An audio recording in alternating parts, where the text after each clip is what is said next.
No doubt. And so is that a small change coming up on Saturday? So we did work with the strength and conditioning staff on some of the music that the players like, and so we will be incorporating that primarily into pregame, but certainly throughout the game as well. Anything we can do to give them a great experience. They're obviously used to having a very loyal fan base right there, and so it's going to be a little bit different. So we're going to try to make it as close to what they're used to as possible. Eric, a simple question here. Who will be allowed to go to the Navy game? 3,500 Pirate fans? Do you have a list of them? Yeah, it's right here. No, I know that the ticket office and Pirate Club are working through how that's going to be sorted. They've worked on a series of contingency plans throughout the offseason.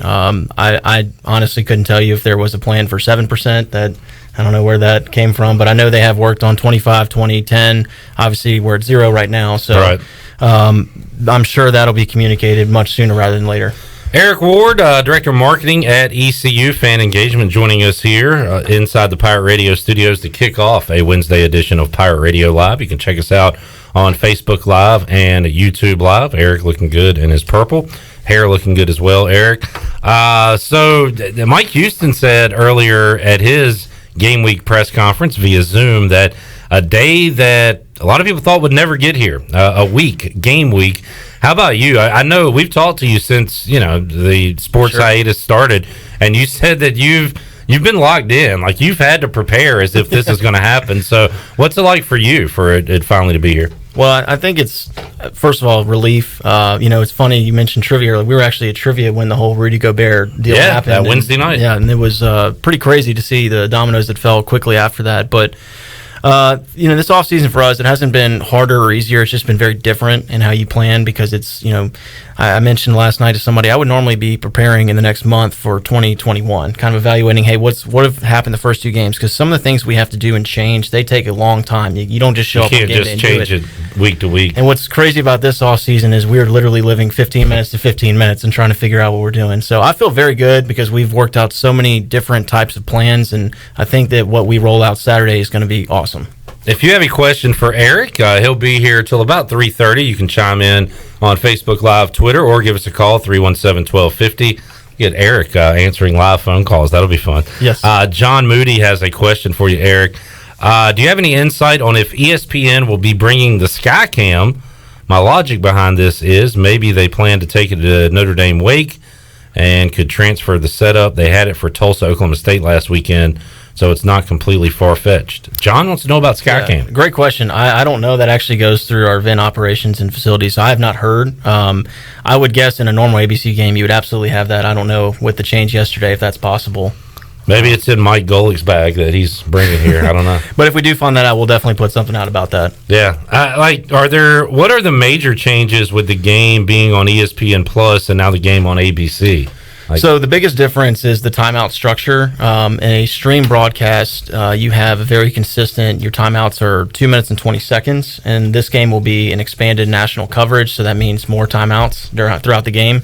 The amount of timeouts will actually not change, but how much time goes into them will. So we're going to have some lengthy timeout breaks during this game, just a heads up. Okay, all right, fans. So an extra time for you to grab a chip and dip and all that stuff. Going to be a lot of home game tailgating going on this week, Eric. Martin says, can I have a cutout of myself at Dowdy Ficklin? Where are we at on that?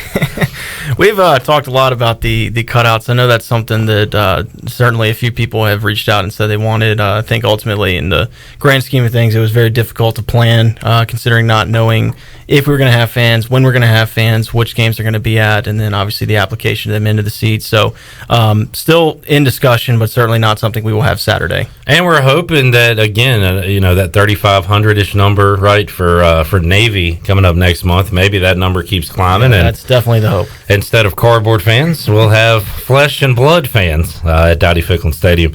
Eric, let's see. Josh says, will Golick actually be coming to Greenville? I believe so, yes. Yeah. Now originally on ESPN Plus, the announcers were going to be in Texas, right? Like off-site. But Golick and Dave Pash is the play-by-play voice, I believe. I do believe. They were going to Winston-Salem, so yes, they'll be coming to Greenville. What's funny is I mentioned this last night. I was on a different thing, and I was actually at the very first, first ESPN broadcast that was not done in person. It was a test deal when I was at Texas Tech in 2013, and it was the weirdest concept, and now it's become way more common. Yep. So it's going to be interesting to see how that is moving forward. And I remember, scoffing at that for ECU basketball, right. Being at the game, and there's Jeff Charles, there's the opposing team's radio crew, empty seats, and there's empty seats where the TV guys sit, and now you're right, it has become commonplace, and it's going to become probably more and more commonplace. It kind of stinks, I guess, but it's a good thing because it means there's more games on TV for us sports fans to watch. Right, no doubt. And I think with ESPN Plus, I will say I do want to paint that it is a very positive thing for ECU. This is something that is going to be a good revenue stream. And I know some of our fans probably thought of it as a slight, and I don't blame them. But being on ESPN Plus was actually something that the conference, I'm sure, wanted because of two great fan bases, notably us, that we're going to be on that stream. Martin also, I believe Martin is from down south somewhere. He's out of state. He's wondering, will the Pirate Club sell away tickets to Georgia State? I don't know how they're distributing tickets. I do know we will have an allotment of tickets. I'm sure it'll be the same type deal where our players' families will get first crack at those. I'm not sure what any remaining tickets are available, and if they are, how they're distributed. I thought, that's right, Martin's in Bama-Lama. How about that? Alabama playing Missouri this weekend. I know Kenny said on Facebook Live last week he had gotten Georgia State tickets on the secondary market because they were only going out to a few Georgia State folks. And I don't know if they're... my understanding is as recent as last week, I think they were still selling tickets through their main ticket office anyway. So there might not be availability. Get them? Yeah. Well, check with Georgia State. Check with the Panthers there. Eric will be busy at Dowdy-Ficklin Stadium watching the Pirates take on UCF. Also... the schools Eric has been previously associated with have some big games this weekend, right? Texas Tech, Texas, South Carolina, right. Tennessee. And Tennessee, yeah. And do you have Virginia ties as well? Yeah, I grew up a season ticket holder with Virginia, so they're playing Duke this weekend. All right. Busy football Saturday for Eric Ward. I'm a big fan of night games, but I will say one thing about noon games is the ability to watch some of these other ones. So I feel a little bit more confident in a couple of those. I'm not sure how the Red Raiders will do against Texas this weekend, though. Pretty big dogs to the Longhorns. All right, Eric Ward joining us here inside the Pirate Radio studios. If you have a question, comment, you can chime in Facebook Live, YouTube Live, or on Twitter. Eric, did you watch UCF against Georgia Tech last week? I sure did. Me and the wife scouted out the opponent. It was impressive how fast they were moving the ball. Do you have any good news for Pirate fans? Well, any weaknesses that you and your wife saw? I think they're going to be impressed at how fast we move the ball ourselves. I do think it's going to be a fun, up-tempo, high-scoring game. And I think that offensively, ECU can hang with UCF. It's just a matter of, can they get stops? And there is an unknown on what we'll see from Blake Harrell's defense, right? No doubt. I don't know. I'm anxious to see what happens when UCF has the ball, but I do believe ECU can score with those guys. No doubt, and I think that I will say real quick, one thing I did notice during the game, at one point I watched and I saw that UCF snapped the ball with 37 on the play clock, so I thought that was almost physically impossible, but they somehow did that. Blake Harrell has instituted this really cool thing with our defense. They call third downs money downs. So that's something that I think they're going to really focus on this year. I know that's kind of been a Achilles heel for us in recent years, is not being able to get the stop on third down. So I'm interested to see how that goes with the players. But, one thing I would like to think is an advantage for us is that they don't really have tape on us. So it's going to be interesting to see. We shall see. We'll have a Zoom with the coordinators, Blake Harrell, Donnie Kirkpatrick, coming up at 6:15. So right after this program, I'll hop on that, and we'll have that video for you coming out later, and those audio cuts coming up on Thursday's Pirate Radio Live. The return of Tyler Feldman on Thursday's Pirate Radio Live. Oh, I'm going to have to tune in. That is must-see YouTube right there. Let's see, Richard. How about Richard, our buddy Richard Alsbrook? He said, I purchased ECU tickets through Georgia State. You have to buy their season ticket package. It was only $60 for season tickets. Yeah, I know they're kind of an up-and-coming program, so I would imagine pricing is a little bit different for a school like Georgia State. Yeah. They're playing the old Turner Field. That's right. Yeah. They're playing at the 10. It was kind of cool that they had that game and Georgia Tech going on, simultaneously last weekend, or at least one ending right before the other, and they're, a couple miles apart. Yep. Big. We talked about that with Wager McGhee, who will be here at 4:00, breaking down the college and NFL slate for the weekend. Tandy says there used to be a fan engagement committee. I sure would like to see it back going again. Yeah, I definitely think that's something that you'll see relaunched in the next year. There was a period of great transition in the athletic department where I think that was just one of the things that kind of got lost in the shuffle. That being said, there's obviously been a substantial amount of fan input over the last few years, but I do want to get back to the point where we have a fan engagement council because I think there was a lot of good that came out of that. Kind of like the XFL, the NFL took some of those ideas. Did you get any ideas that you implemented from those fan engagement meetings? I actually never personally attended those. That was it was a very closed door meeting, and for the group that was part of it. But I will say the biggest feedback we got was definitely related to customer service with ushers, concessions, etc., ticket takers, and I think that's something that's going to be an ever evolving process because that's a huge part of our game day experience that I think sometimes people forget. Well, I've been going to McGhee's for a long time now, and if there's a whole row of seats that are a few rows ahead of you that nobody has sat in for 15 years, it's probably okay to go sit there. Yeah, without somebody telling you not to. Yeah, it's definitely something that's a constant part of our game experience that we like to improve. Eric bringing in a lot of questions and comments. Casey says, can you convince Eric to grow out his stash? So I'm going mustache right now. Eric, any thoughts on going with the stash? If Casey grows out a mustache as well, I will also grow out a mustache. All right, mustache bros. There you go. Congratulations, Clip, on convincing me. I did it, Casey. The ball's in your court now. Richard says, will ECU be offering a Zoom fan room for national TV audience during game? I'm assuming Richard's talking about where fans can Zoom and go on the video board. And then for national TV audience, does that mean, is he asking, will it be seen by the TV audience? No, I don't think there would be a hook in that way. Right. I really wish our video board had the capabilities. I mean, you would think it's as simple as like an HDMI, right, where you have something like a Zoom and you plug it into the board. Unfortunately, that's not the way that the system works, and we have spent quite a while trying to figure out how to make this happen where you can get the fan reactions, but the application of it just isn't going to make sense for this season.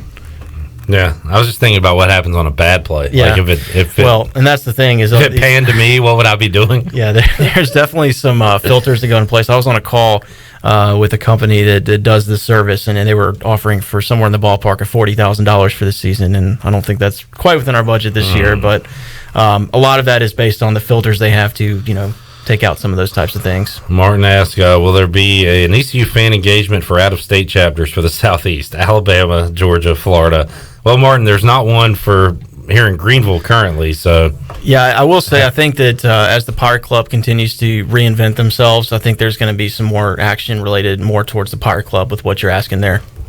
Eric Ward joining us inside the Pirate Radio studios. If you have a question or comment, you can get it in, and we'll ask Eric, who has been... we've just been peppering you with questions, Eric. You've handled it quite well. Thanks, Clip. I appreciate it. They're in the hot seat, in the bright lights here in the Pirate Radio studios. Anything else you want the fans to know that are unable to attend this Saturday as far as the game presentation, things like that? No, I think the virtual ticket's going to cover a lot of it. We'll also have, the areas on social media that'll be pretty substantial, even more than a normal game, but... Yeah, the biggest thing for me, I do want to say thank you to the season ticket holders. Well over half of our season ticket holders continue to keep those in this year, despite the lack of certainty and if we were going to have fans at all. So I was really surprised. Well, I shouldn't say surprised, but very appreciative of Pirate Nation stepping up with that.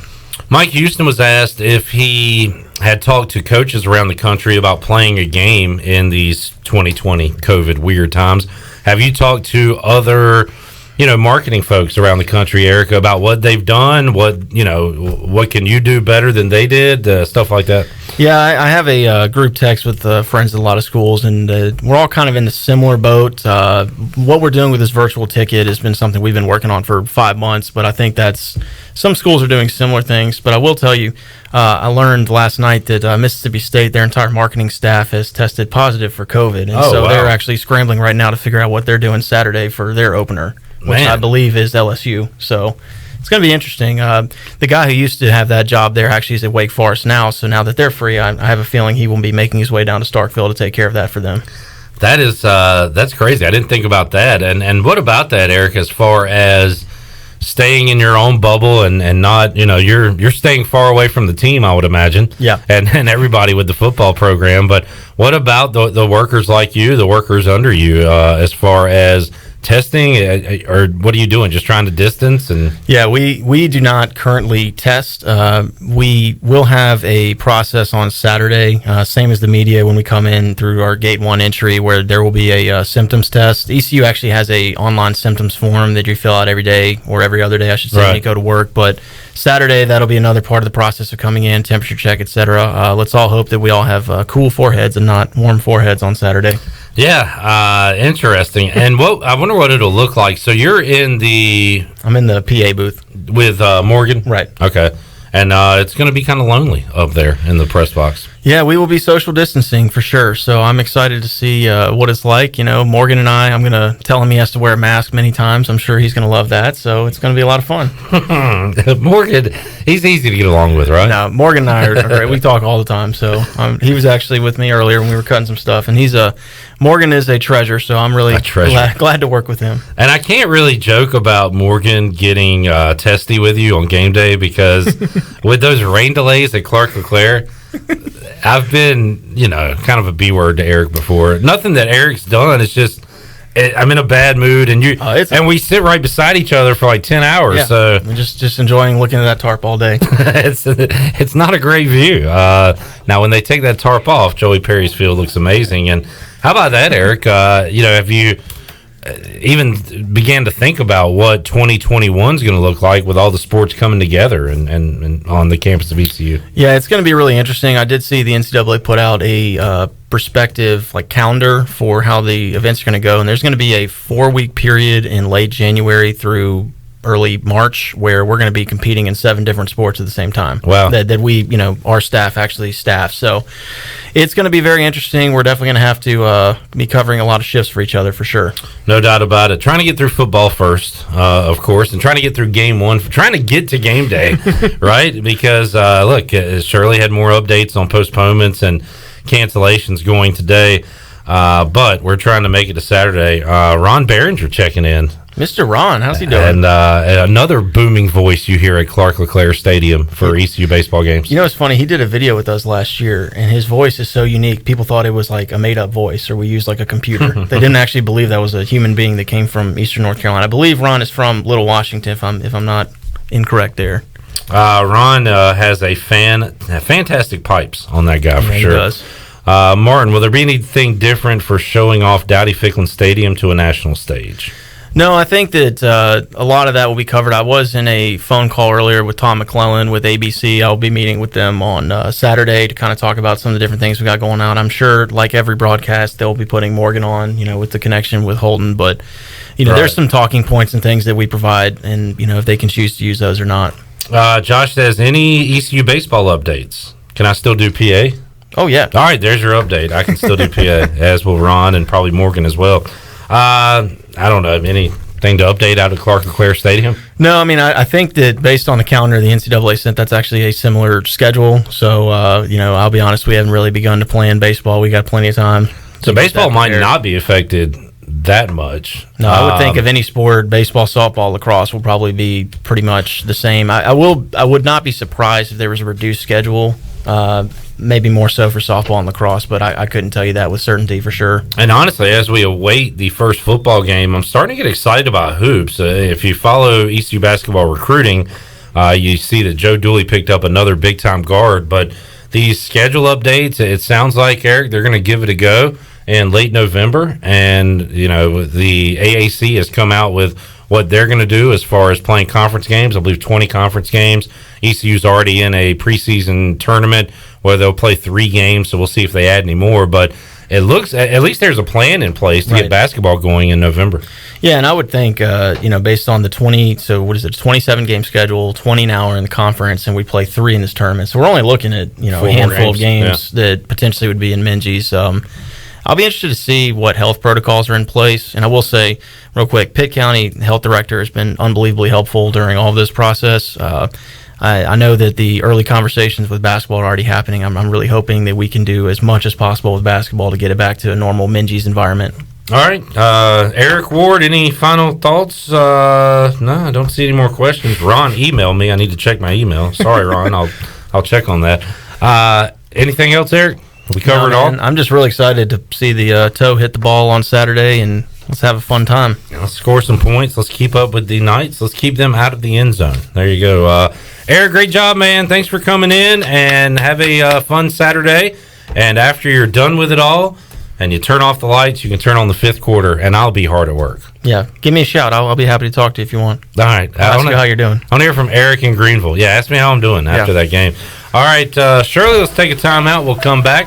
We will talk more football with the Farmville Central coach out at Farmville Central. He is Scott Gardner. He'll join us to do it. What are they doing right now preparing for a 2021 spring season? We'll talk about that and more when we return on Pirate Radio Live. Back with you after this.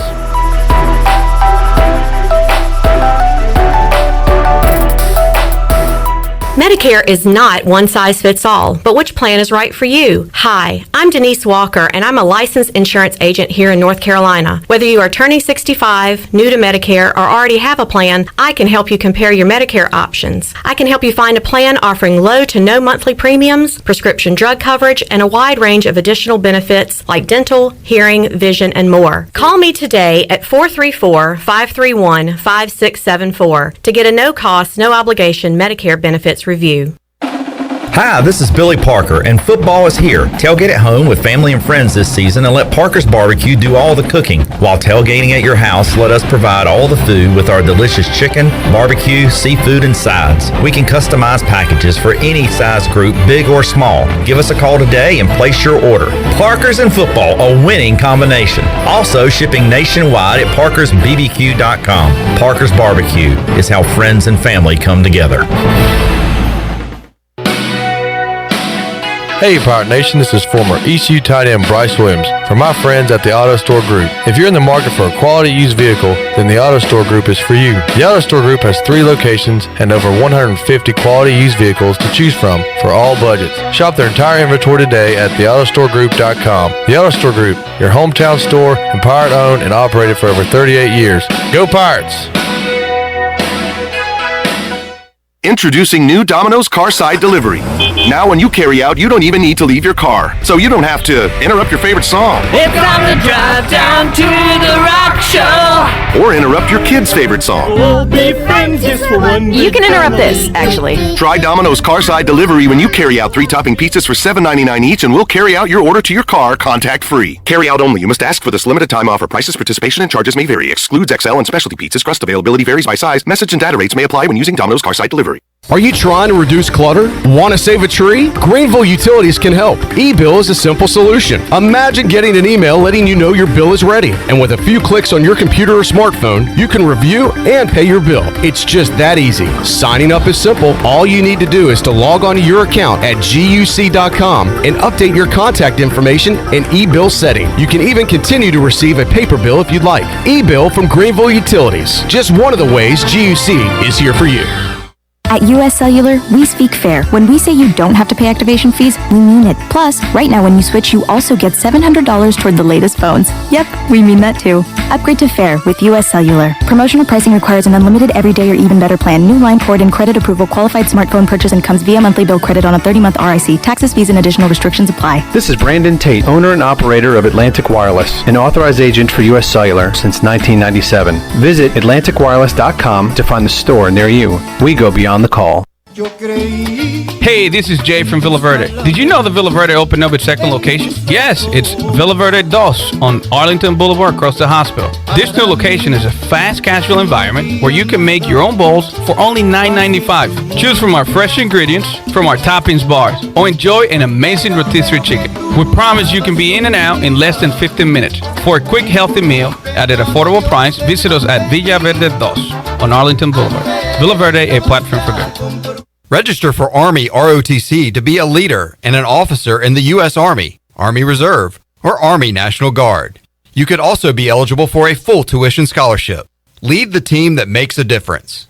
To learn more, contact Dale Anderson at 252-622-5346 or Anderson, DAL, at ECU.edu. Paid for by the United States Army.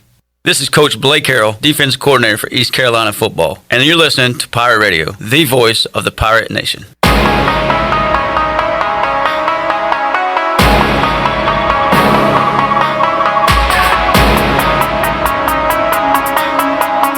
You're listening to Hour 1 of Pirate Radio Live. Now, back to the show. Welcome back. Hey, Villa Verde on 10th Street and Villa Verde Dos by the hospital are open for you, serving unique and healthy dishes from the Dominican Republic.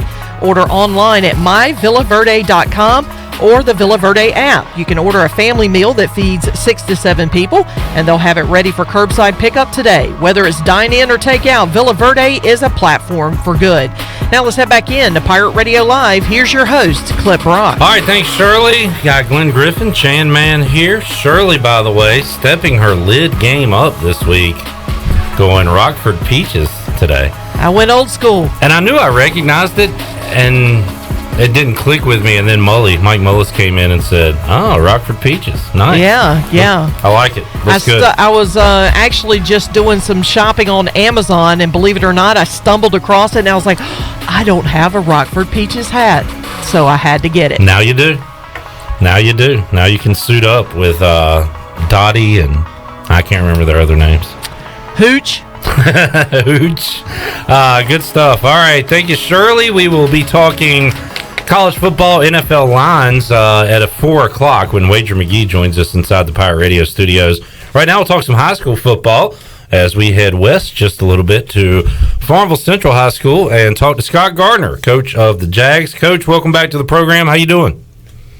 Doing fine. How y'all doing? I appreciate you having us on. Yeah, thanks for coming on, man. And I talked to several coaches around the area leading up to kind of August and when there was going to be potentially fall football. In fact, I had Todd Lipe on from Aiden Grifton the day before the new schedule came out for athletics in the state of North Carolina in high school. And on that day, Todd Lipe said, I want to play this fall. I want to play right now. But more than that, I want to know what we're going to do. I want a definitive answer, something concrete, just so the kids know what the schedule is going to be, so the coaches know. Is that kind of how you felt too, Scott, when it came to you wanted to play? Obviously, you want to be playing this Friday, but also more importantly than that, you wanted a finalized schedule for your team. We did. Everything's been up in the air, and it's kind of different. I'm back, have been out for a year, and, you usually make one schedule during the summer, and you got it set in stone, and you roll through it, and, and no matter what comes down the pipe, you run that schedule. I think we made 5 different schedules this summer with the way the rules changed and what we could do and what we couldn't do, and then the uncertainty with the kids. And, it's been a tough summer for the kids mostly. Yeah, and I've been skeptical of a college football spring season. I think it's much more feasible in high school. Are you pretty certain, Scott, that you'll be playing some football in the spring of 2021? Is that a go, you think, for your guys? I hope so. I think certain's kind of a word that's up in the air, something we've been scared to use. Everywhere we've gone, we've talked about in the summer, we were planning on playing. Everybody wanted to play. We were ready. We had the kids out during the summer. Most counties have shut it down, couldn't even work with them, and then the rules we had to follow and everything. So, certain's a big word. I'm not certain of anything right now, but we got everything on schedule. We're going that direction. If we play, we're going to be ready. Well said. Talking to Scott Gardner on the Fixed NC Live line. So, Coach, what are you able to do, if anything, with your guys right now? Are you able to do any conditioning, work with the guys at all? We are. We got a few guys out right now. As I'm talking to you, I'm standing on the track, and actually Coach Blank used to be at Washington's come over. He's coaching with me now. We've hired some, a pretty good staff over here, and they're doing a fantastic job with us. And we got I think 7 or 8 coaches. Some of them volunteer, but we split them into groups, and they come in by the group, and they're doing conditioning and some things of that nature. So we've been able to split them up and get them in during the summer and get some workouts in, which has been fun. But we're really young, so it'll be a test for us. Scott, any concerns? We know how good Farmville Central basketball is, and a school of your size. Any concerns with all those sports going on right on top of each other, and lack of bodies? Are you going to have the numbers you'd usually have if you have a spring football season? It's going to be tough on us. We were talking about that just a couple of days ago. Basketball, with us being a pretty talented school, and basketball, Coach Wilson and them, they're going to do a good job and probably make a deep run. And if they do, probably the first 2 weeks we won't see a basketball player, which is 2 of our quarterbacks, 2 receivers, and the whole starting backfield. So, so it'll be a test early, and to survive and move along until we get those guys back. And they might even have to double practice a little bit, like go to basketball practice and come to football practice and get their time in, so we can get them, get them on the field as fast as we can. We saw a move this week was made, the governor allowing 7% to these stadiums to be full coming up, not this Saturday for East Carolina when they take on UCF, but moving forward after that. And we're hoping by the time we get some high school football here in North Carolina, we'll get some excited Jaguar fans in the stands, because that's another thing too, Coach. I mean, you wanted to play, but a Friday night with an empty stands just ain't right, is it? It isn't. It's tough. Everything's quiet, and we played against Plymouth one year where it got delayed, and lightning and rain. And when we got back on the field, I think it was 12 o'clock, almost midnight, and you could hear the other coach talking on the other sideline. That's the only time I've ever experienced anything basically without fans where you could hear that, and that was kind of an eerie feel that night. So I don't think it's going to be a whole lot of fun. Talking to Scott Gardner, Coach, I guess you kind of wish you sat out this year instead of last year, right? You came back on a bad year, didn't you?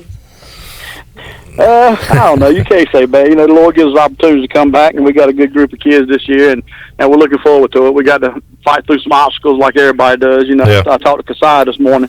He's over at East Carolina playing now, and he had just come off a little bit of minor knee surgery, and was thinking he was going to get to play some this week. And I think he had a positive COVID test earlier, so he's on the return to play list, and he was down a little bit. And I said, all right, big boy, just hang in there. So things always work out. Everything will level out, and it'll go back to normal, hopefully. We're all praying for that, but hopefully it goes back to normal. We'll all get back to our routines. Yeah, I was going to ask you about Kazai, and we're all excited to see him suit up in the purple and gold. Had a great career there at Farmville Central, and a big body up front that's going to help this defense. And you think at some point in 2020, Coach, we start to talk about Kazai Everett as an impact guy at ECU?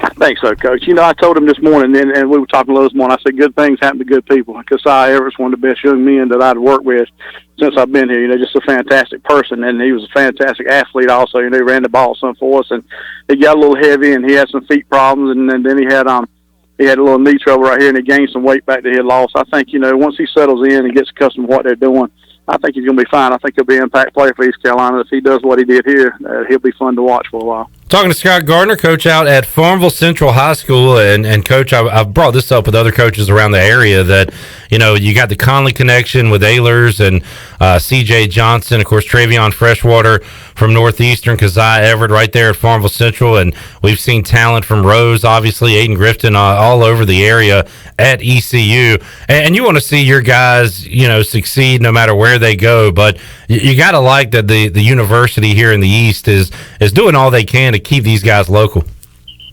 Yeah, it's nice. East Carolina has started coming in, and recruiting us again. For a little stretch there, we didn't see a whole lot of East Carolina recruiting right in our area, and it's got back to where we're seeing a lot of guys in the building and recruiting hard. And when Kasai made the decision to come, back to Greenville, it kind of put a smile on my face, as it always does, because I graduated from East Carolina, so we kind of pulled for the purple and gold too.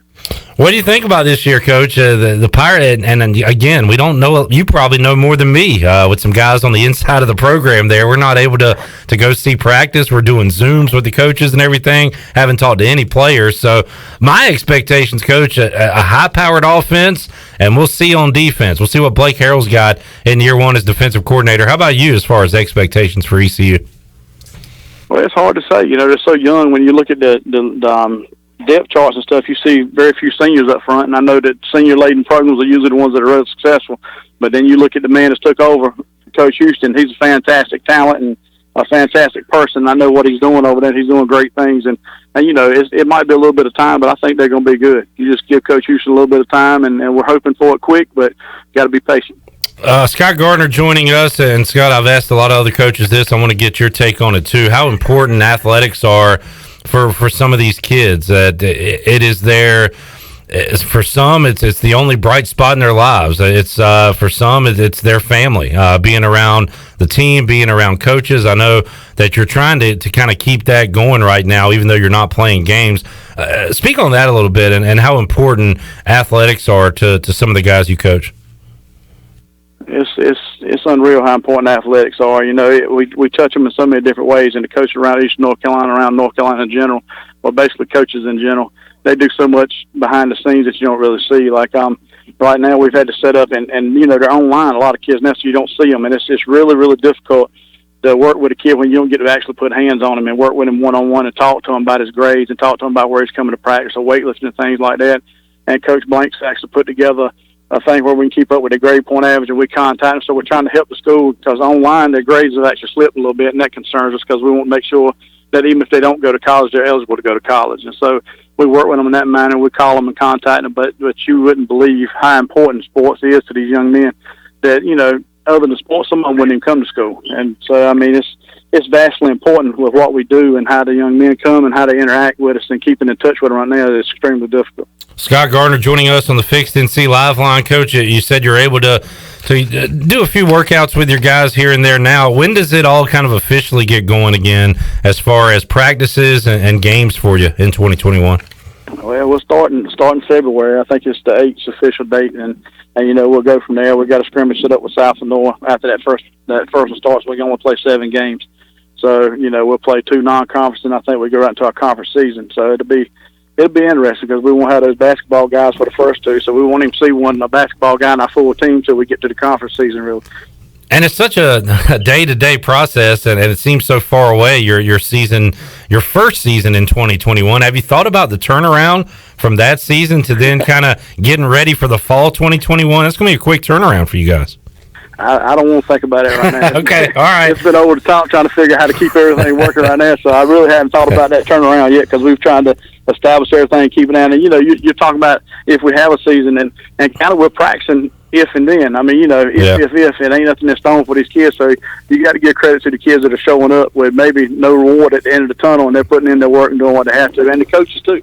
Some of them not getting paid, and they showed up all summer, and they're showing up now, and it's amazing what's being done out and around the community. Yeah, it's frustrating for sure. I'll save my fall 2021 questions for later then, Coach. How about that? All right, appreciate it. Scott, thank you for joining us, man. We'll let you get back to work. Appreciate it, but we'll keep in touch and talk more football with you down the road. Thank you, sir. I appreciate it. Y'all take care. I appreciate your call. All right, thank you, sir. There's Scott Gardner joining us on the Fixed NC Live Line, and man, doing all he can to keep his spirits up, the players' spirits up, the assistant coaches. It's a tough time for these high school coaches, and certainly the high school kids. And I really am hopeful that early 2021, we're just going to see a ton of athletics at these schools. I know Shirley Rhodes is hoping that, because her Farmville Central boys and girls basketball teams have more titles to win. Shirley Rhodes. You're darn skippy. You know, I mean, they just recently, at least the boys did, they had their ring ceremony not too long ago. Saw that last week, yeah. I think. But yeah, we I think those the boys and the girls are kind of chomping at the bit, because I know with the boys they ended as co-champions, and I believe the girls did too. I can't remember if they ended up short on that. Yeah, they did. So they've got something to prove. So, you know, they don't want to be co-champions. They want to be the champions. And how about that? Larry Williford's guys are going to go a long ways. We know that every year. And he said, his 2 quarterbacks, his entire backfield is on that high-powered basketball team that's going to go deep in the playoffs. That stinks for the football side of things. Yeah, I know. Scott is probably, probably talking Larry's ear off. Give me one. Come on, just can I have one? Are you going to play one? If you're not going to play him, can I have him at least for the Friday night game? Yeah, Scott so it's going to be wild. You better guarantee him 8 minutes or 10 minutes. If not, he's coming with me to play football. You know, I wonder if it's a home game where the football team is playing and the basketball team is playing at the same time. Just suit up. Yeah, just suit up, play your 8 minutes, sub out, run into the locker room, throw on your pads, and just run out to the football field. Let's get wild. Let's get crazy. All right, we'll take a timeout, come back. We will wrap up hour number 1, get you set for hour 2. We got a giveaway in hour number 3 of today's program, Shirley, as we'll open up the booty bag. It's been a busy day. I've done 2 Zooms. I got another Zoom coming up later. I feel like I'm forgetting something. I guess I've got everything straight. Shirley and Chandler will keep me straight if I do forget something. Well, we got our booty bag giveaway. Yeah. We got Wager McGhee coming up at 4. That is true. Bryce and Jeff at 5. I think we're straight. I think we're good. We're good to go. All right, keep it here. We'll be back with you after this.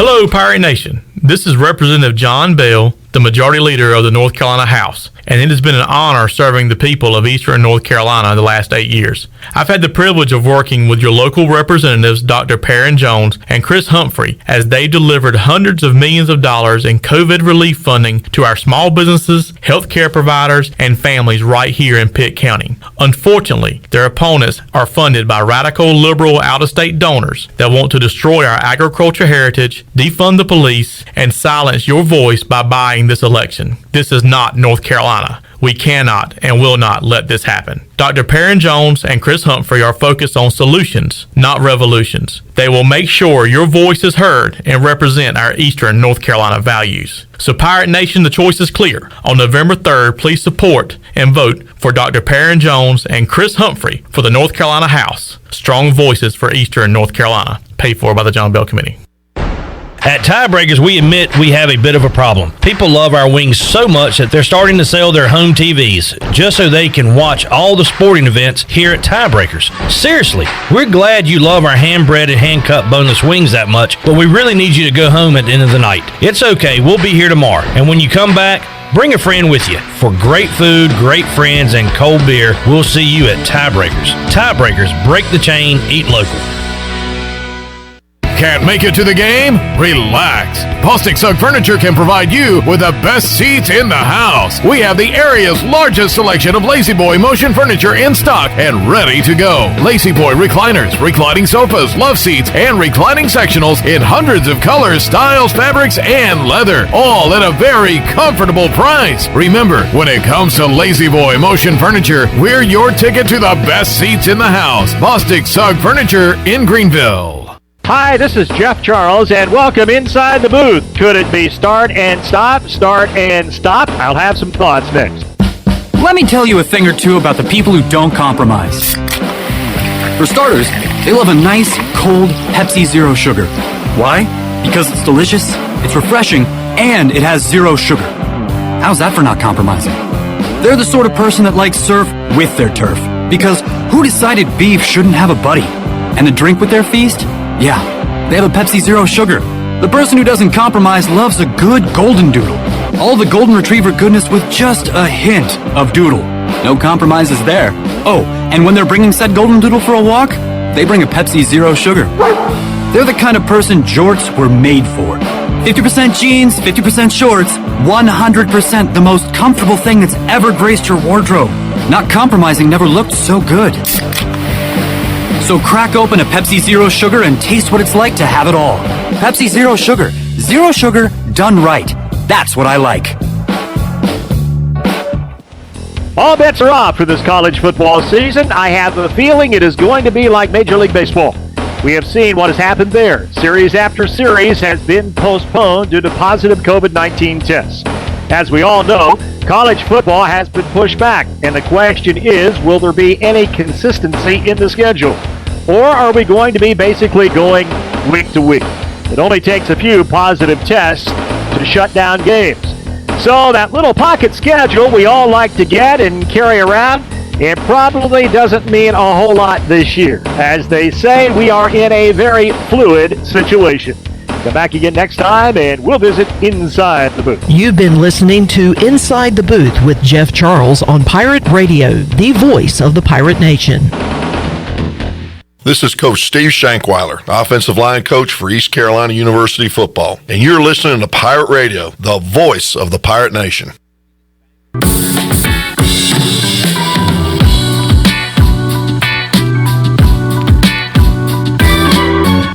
You're listening to Hour 1 of Pirate Radio Live. Now, back to the show. Welcome back. The best investment you can make is in yourself. Get educated and make prudent decisions about your financial future.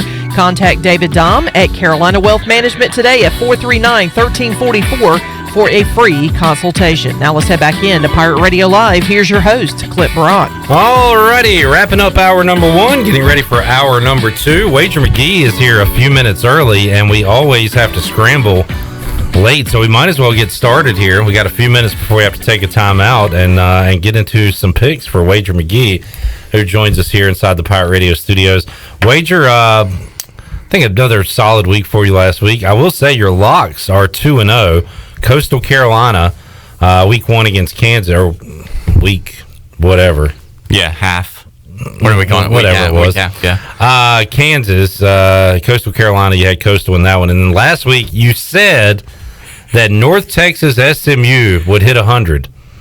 They hit 100 on the nose. Very impressive. Yeah, blind squirrel there, I guess. I mean, North Texas picked it up finally, but they can score. I mean, they couldn't do anything in the first half, and it looked shaky there for a little while. SMU kind of seemed to lose focus and shut things down. But I like that North Texas team, well coached, and those two quarterbacks are young, so we would have been on the over against Houston this week too. But it sounds like that one is now off the board.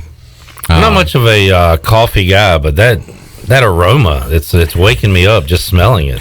Yeah, dude, need to pick me up. So yeah, all right. Yeah. Well, we've got like 85 games to talk about, so we definitely need to pick me up. Let's go ahead and dive into it. And here's what I like to go chronologically, but we'll go chronologically college and then go NFL. You got anything for UAB South Alabama for Thursday night? I kind of like South Alabama a little bit. I see a lot of people on UAB. I get it. I mean, I think they're 7-point spread. They're being overvalued. They're 0-2 against the spread so far. UAB. South Alabama's 2-0. They beat a pretty good Southern Miss team straight up. I don't know. I mean, it started kind of looking at look-aheads, thinking that maybe that is going to happen and factor in. USA's got Troy next week, which is, a little bit of a regional battle. But I don't know. I think I kind of lean towards USA just a little bit here. UAB is definitely the more physical, run-based team, but been impressed by USA the couple of times I've seen them. They played Tulane pretty tough, too. So Friday night, Middle Tennessee, UTSA. I don't see a line on this game. Anything here? I saw UTSA 6.5. I kind of like that. Middle Tennessee has been blown out of 2 games they've played, but I think the thought was that they were going to be good this year. They were going to play Army competitive. They didn't. Then they went back home last week and were like 2-point or something favorite against Troy and lost by 30 something.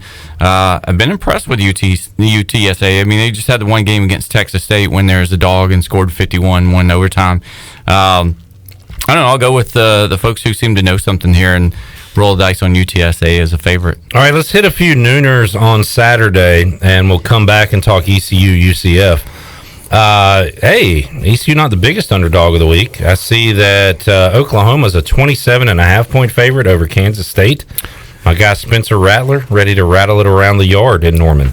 Yeah, I think a couple of things there. Obviously, if people remember, Kansas State beat Oklahoma last year, so I think there's a factor in there for revenge. And also, quarterback Thompson for K-State is banged up. He missed a little bit at the end of that game they lost, Arkansas State, right? Hasn't been practicing. They've been kind of quiet about that. So, I don't know, though. There could be some major revenge on the Oklahoma side. And if Thompson's out, that's a factor, too. So, I think it's built into the line, though. So, I don't necessarily have a big lean one way or the other. I don't know what the total is on that one. It says 60.5 here. I'm looking at ESPN. Sometimes these numbers are a little off, but it'll give us an idea. Yeah. All right. The SEC is back. Let's hit a couple of these. Florida, Ole Miss. Florida, a 14-point road favorite, total at 57. You like the Gators this year? I like the Gators. We talked about it. I liked them last year. I think, again, they're the second best team in the conference, so I think they're better than Georgia. We'll see if they can beat Georgia and get to the championship game this year. I'm also a John Reese Plumlee fan, the quarterback for Ole Miss, that kid that just burst on the scene last year. I don't like anybody named Plumlee. Especially when he's trying to guard Anthony Davis on a last-second shot. Well, yeah. I surprisingly, I lean over here, over 59. I think they're going to be able to score. They were last year. I don't know. Ole Miss, obviously, with Lane Kiffin, they hired the UCF offense coordinator from last year.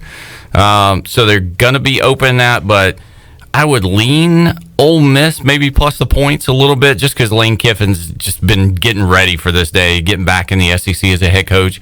But I do think that Florida team is really, really good. So that's why I would lean over. I mean, it's going to be a wide open, fun game. So probably the most the one that I'm most excited about watching from all the bigger names, and definitely the SEC teams back in action. I saw that Kentucky was like a touchdown underdog to Auburn. This says 10.5 now. Has it gone that far up?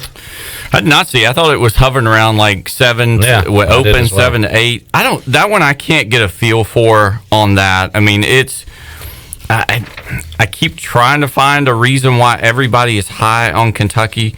And they lost their quarterback. They're really good on the offensive line. So I think it's going to be a pretty conservative, low-scoring game. That's how they like to do things, right? Yeah, that's how I think the only way that they're going to be able to stay in there. Trying to find my notes on that one here as we jumped into it. Anyway, don't have a huge lean one way or the other. How are your notes separated? Is it by kickoff times or by just your... No, on the board. So if you would pull up Vegas Insiders, I've told you to do many times to go down the board, but I know you're a chronological guy, not a betting number guy. Taking a little shot at me there. Yeah, I think they should do it on Vegas Insider by kickoff times. Why don't they? I don't know how the board never makes sense. I don't know how they arrange the board and everything there. So there's got to be a betting. The casinos have figured that out somehow, that it attracts attentions and they make the most. Everything's money. Everything's a scam in life. I hate it. It's a way to make you bet more. And by the way, Kentucky, according to Phil, still has the 5th best offensive line in the country. So they're going to line up, try to ball control it, but new quarterback, there's just a lot of unknowns there. I don't know. They're going to play a little bit of conservative game. If this line is right and it's 10.5, I'm taking Kentucky. Yeah, I'd seen this morning on Vegas Insider, it was 8 with a total of 49. So if it's gone up that much, I think everybody's just guessing on what they're going to get from teams that have some major new key pieces. I know the Auburn quarterback's back, so maybe that's what it is that now people are jumping on it, remembering who is back for them. I love a good noon under. Which one? This one, Kentucky Auburn. I can see that. I mean, Kentucky doesn't want to get in a shootout with them, and I think they're going to try to keep it pretty conservative for a new quarterback there. I don't know what they're doing fan-wise in Alabama. I don't know if there's going to be any fans at all. I think they allow overcapacity in the state of Alabama. Jordan, yeah, it's not Jordan. Shirley, let's take a time out. We'll come back. Hour 2 on the way. When we return, we'll get Wagers' all-important thoughts on ECU and UCF coming up Saturday at Dowdy-Ficklin Stadium. That's on the way when we return after this.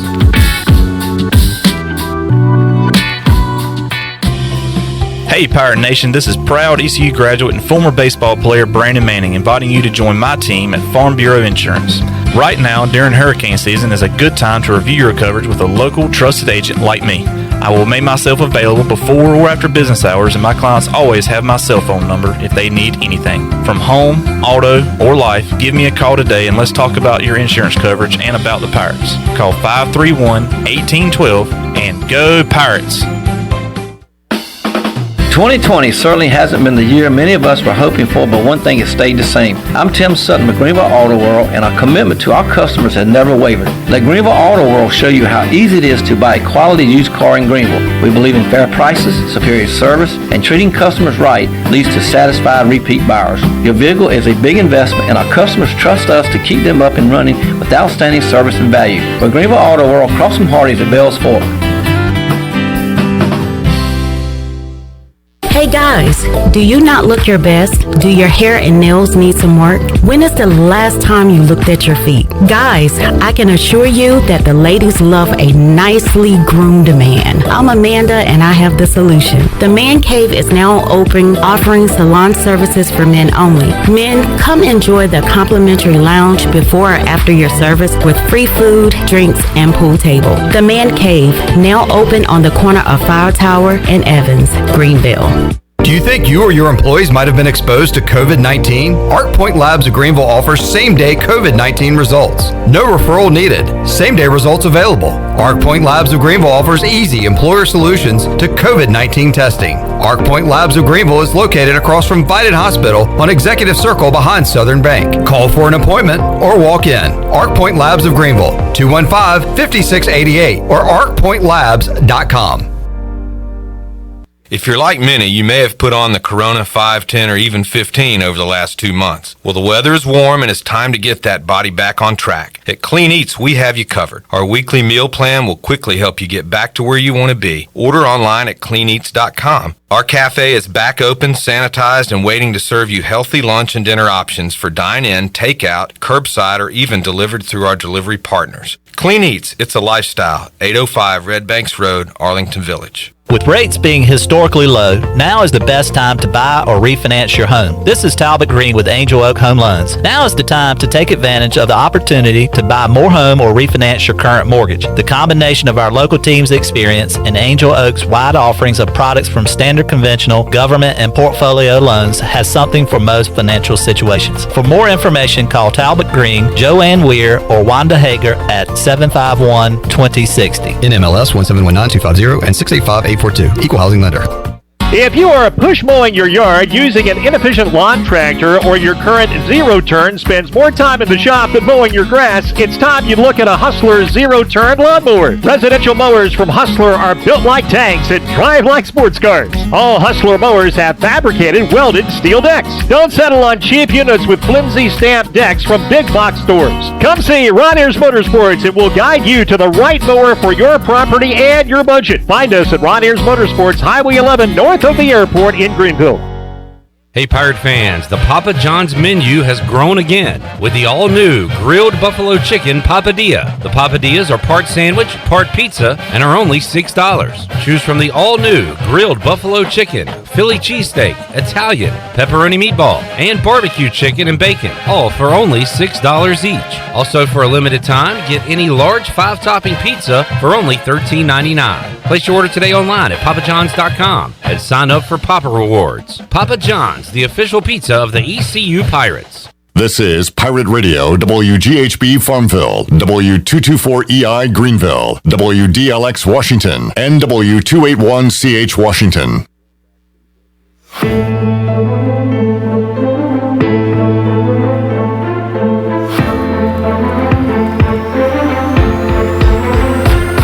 You're listening to Hour 2 of Pirate Radio Live. Now, back to the show. Well, welcome back. PRL this afternoon is brought to you by Bud Light, who reminds Pirate fans to always stay in the game and drink responsibly. Bud Light, the official beer of the ECU Pirates, and proudly distributed by Carolina Eagle Distributing since 1989. And Cliff, I do have one television update for you. As expected, because we have a couple of games on Saturday that have been canceled and postponed. The UTEP Louisiana Monroe game on Saturday has been moved from, originally it was going to be on ESPNU. They've now moved it to ESPN2. It will still remain as a 3:30 Pacific time kickoff. So, 6:30 Eastern? Yeah, give or take, yeah. Where is that? No, hey, what? No. Monroe. Where's the game? At Monroe. Central time zone. Now they had Pacific time. Oh, UTEP and Monroe. Okay, 3:30 Eastern. All right, there it is. 3:30 Eastern? Okay, because somebody doesn't know how to tweet proper times then. We'll dive into that one in a moment, Wager. You probably have something on that game. Wager McGhee is here, Hour 2 of Pirate Radio Live. We'll be with you 8 a.m. Saturday morning on the Bud Light pregame tailgate, bright and early, 4 hours of pregame coverage taking you up to the noon kickoff. ECU and UCF, you can watch it on the American Broadcast Company, ABC. Brett Musburger on the call, or Keith Jackson, who's doing it this week. UCF is a big favorite, 27-ish total, up in the high 70s. If ECU can hold UCF under 40, I'd be ecstatic. I mean, I don't see it happening. I hate to be a defeatist, but I gave a score earlier during our press box prediction Zoom that will be out on our social media sites later on. I said 54-30, and I hope I'm not, too high on the Pirates offense, but I think ECU can score in this game. I just don't know how they get stops, Wager. I mean, last year was 41-28. The year before that was 37-20, so they've held them under 42 points each of the last 2 years. Let's talk about those games. UCF and the Pirates did a great job coming back last year. 2 years ago, Mackenzie Milton's out. They start Daryl Mack. and really just kind of take the air out of the ball and don't really do much at all. So Dylan Gabriel, week 2, UCF wants to continue to climb in the rankings. I mean, do you think they can hold him under 40? I don't know if they can hold them. I like them in the 28, so I like them to cover. So maybe I think they're going to score some. I know there were some Twitter people yesterday that were interacting with you. I think that game against Georgia Tech took more out of UCF. It got a little chippy late first half, and it became an emotional game. So you got UCF on back-to-back road games now. And again, it got a little bit chippy where they kept the starters in. I don't know how banged up they got and everything else, but he did cover that game. But the UCF wasn't good against AAC last year. They were 2-6 against the spread. Before that game against Tech, he was only 2-4 as a road favorite, and we know he went to Tulsa and lost straight up. I'm not saying ECU's going to win straight up. 49-21. Tech fumbled the ball inside the 5. They made some other mistakes with a freshman quarterback. That's the thing. ECU's got a more experienced quarterback than Sims, and the offense is going to be pretty similar. I think everybody knows each other pretty well here. We talked about that. They had 2 or 3 different openers, but they had more time to work on it. They've got film of what to see on UCF based on that game. I'm not saying they're going to win. I don't really love the over because the last 2 years haven't gone over, but probably if I'm saying that ECU is going to hang within 28, I'm leaning towards that thing getting into the mid-70s, I guess. Yeah. Okay. So you like the Pirates plus the points? I do. I mean, Houston was 4-4 against the spread in the conference last year. He was 2-2 as a 2-2 as a home dog. You're at home. 350 people making a bunch of noise, right? 350 loud parents. Yeah, parents. I'd audition and get the loudest parents I could possibly get. All right, let's hear you. Whose mama can scream the loudest? All right, well, I guess if you look at the score I presented, I like the Pirates plus the points as well. There you go. What are you talking about? You said you didn't think they could hang in there. I just think I said I don't think they can hold them under 40.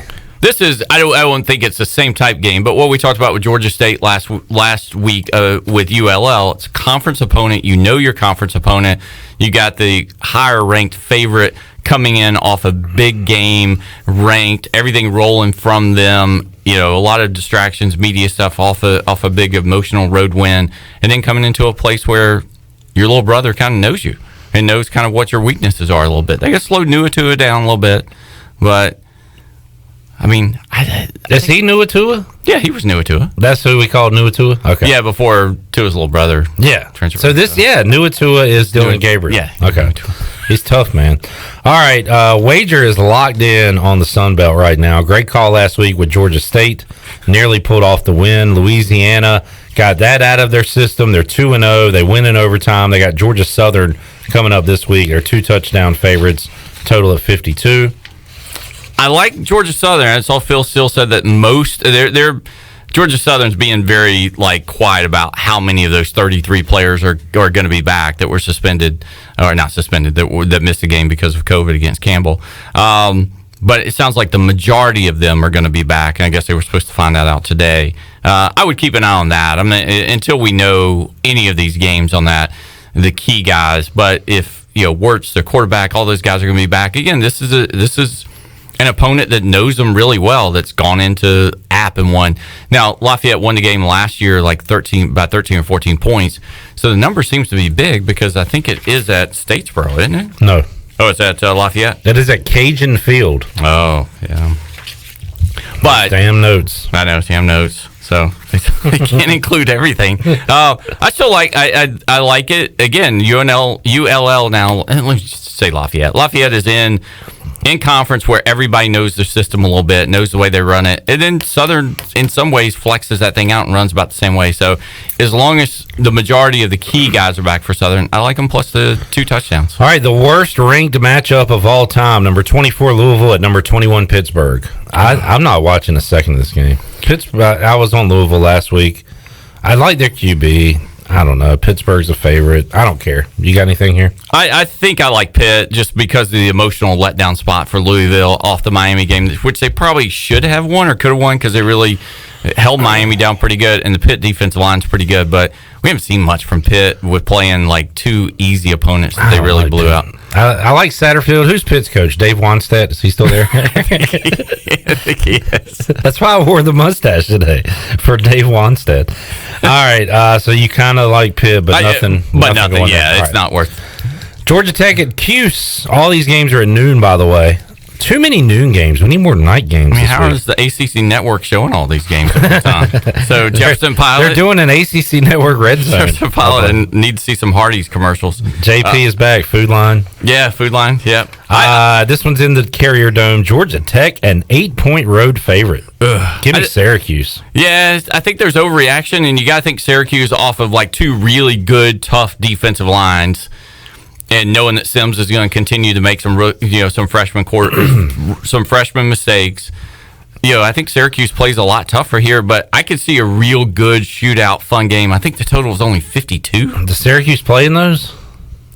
Not this year, but they played the number 2, defensive line, and they played a good North Carolina team in week 0. So they will against Georgia Tech. I can't imagine Tech is going to go up there But again, I'm on the Tech bandwagon, as we've talked about all year here. The Tech wagon. Let's stay in Atlanta, even though both Atlanta teams are on the road. Georgia State at Charlotte. This one's on ESPNU at Jerry Richardson Stadium. Wear your blue jeans and be there early, as Georgia State is a road favorite against Charlotte. Little respect for the Panthers. Yeah, too much respect. I think so, but I don't know. Charlotte opted out of the game last week because they didn't have some offensive linemen. The quarterback was going to miss the game. You got to get up to date on all those things. I think Georgia State is good, though. I mean, they didn't get anything really gifted to them in that Lafayette game last year, but in the 10-year program for my Crimson Panthers, they've only been a road favorite 4 times, and they've been 1-2-1 in those. So it's an unfamiliar spot. I mean, he played in 17, and Georgia State won that 28-0. But I lean State, but I really want to see if Charlotte's healthy and if they even want to really play. But they got out-rushed. App really put up a bunch of yards on them, and that's what Georgia State runs, that little Lafayette offense that everybody's adopted. They're going to be able to move it and run. It's kind of like what App did. So I do like State, but that's who knows if they even get the kickoff. Campbell at App State at noon on ESPN Plus. I don't have a spread for that one, and App State's dead to me after last week. Yeah. Here's the problem I have. I gotta trust my gut, but at the same time, I was on Wake Forest all week last week, and they ended up losing. Liberty was a huge underdog at Western Kentucky. I knew that was too many points, and I just never did anything about it. And they go out and win the game, and that stinks. Troy last week, I should have bet on them. They were very small favorites. Where were they? Was that middle? They were middle. Like the games like that, man. I just gotta bite the bullet and trust my gut. Either something's wrong, completely wrong at Western Kentucky, or they have friends at the sports book. Because remember, we were amazed. We were surprised Western when they went to Louisville in week 1. They were like, why are they only like a 10-point dog or something? Oh, yeah, right. And then they turned around the middle and they were a favorite, and they got blown out of both of those games. Yeah. So, fade the Hilltoppers. Yeah. Anyway, we're on FIU Liberty. Liberty, a 6.5-point favorite. Anything, or can we move on? No, FIU haven't played yet, so I think you got to leave it alone right now. So. All right. Iowa State at TCU, FS1 at 1:30. This will be the Horned Frogs' first game. And they are 2.5-point favorites. Yeah, and Iowa State's bounced back from losing at home to Lafayette, which, again, we know that they gave up 3 special teams touchdowns. Didn't play bad. I think Purdy in offense will play a lot better here. I like Iowa State in the second game. His numbers are up here. 16 of 35, 145 interception. Yeah. Is he going to do better against TCU?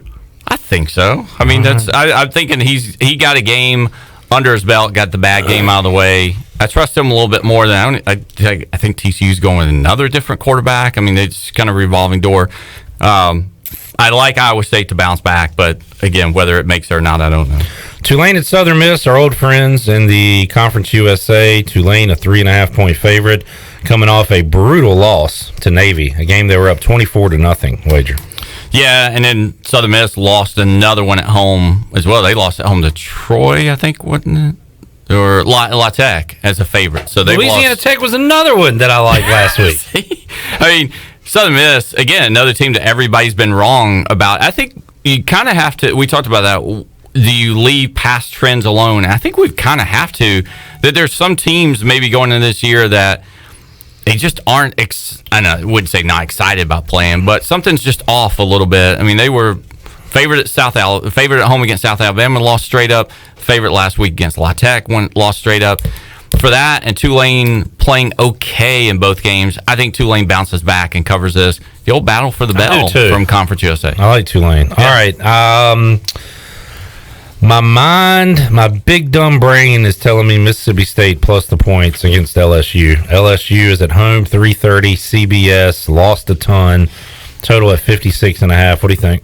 I'm with you there. I mean, the top two wide receivers, Clyde Edwards, Burrow, well, just Clyde Edwards and the receivers. I mean, those three guys accounted for 4,700 total yards and 54 touchdowns last year. New quarterback, guys opting out. I like Costello. I think Costello seems to be a guy that Leach can kind of take. He played at Stanford, KJ Costello, and kind of do what he did with Minshew and put together like a pretty awesome season. But that offense is built on running the ball. I saw they've got a transfer from Alabama wide receiver. They got a number 7 JUCO transfer. So some pieces are coming in. I think there's so much that LSU lost. I think Leach and Mississippi State stay close. I do too. I think they might pull out. I think a little sprinkle here. Yeah, I mean, they only lost, was it 14? I mean, they lost by 23. Auburn really shut LSU down last year, right? It was 23-20? The only other team, including Alabama and everybody in the postseason, the only other team that held LSU under 40 points was Mississippi State. They lost 36-13. So they played them pretty tough when you look at the way LSU played last year. And there's just too many new pieces there. And I know there is on the Mississippi State side too, but I'll take 14.5. Is that what it is? Is that? Yeah, the totals, where's the total? Mid-50s. 55, yeah, which seems a little bit low considering it's Leach and he's not going to try to run the ball with Mississippi State. All right, Jones AT&T Stadium, a.k.a. Jerry World? No. Wait, Lubbock? Their stadium's called Jones AT&T Stadium? Well, I don't know. Is it? Apparently so. Okay. That's why I was questioning this. Texas, a hefty favorite over Texas Tech. Oh, find your Erlinger, how you say props. I mean, Zappy, the Houston Baptist quarterback, threw for 567 yards and 4 touchdowns against Texas Tech. Yeah, Houston Baptist almost won that game. And I don't think 19's enough. I don't think 70's enough. Erlinger had a great game in the first game. He shut it down at half against UTEP.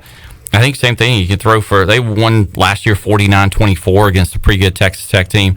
Kind of disappointed about Tech and Wells. I don't know if he's going to make it or not. Our old Utah State head coach there.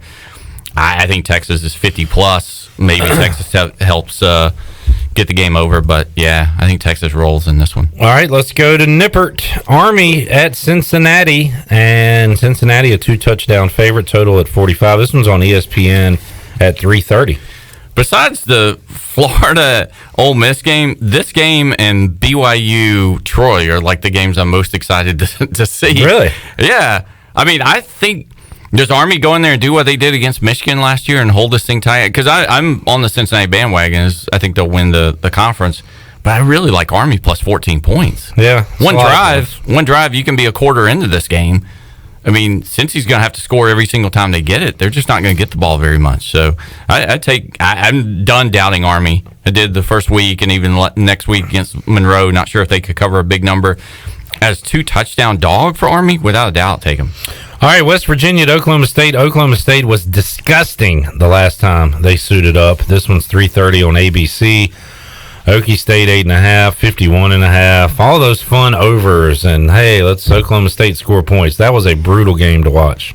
Lock of the week right here. What do you got? I think even maybe the sprinkle is the lock of the week. West Virginia. I think the wrong team is favored. I just don't think since the Leach racist stuff in the offseason, I just don't think this team wants to play. Gundy? Yeah, Gundy. Yeah, sorry. Gundy.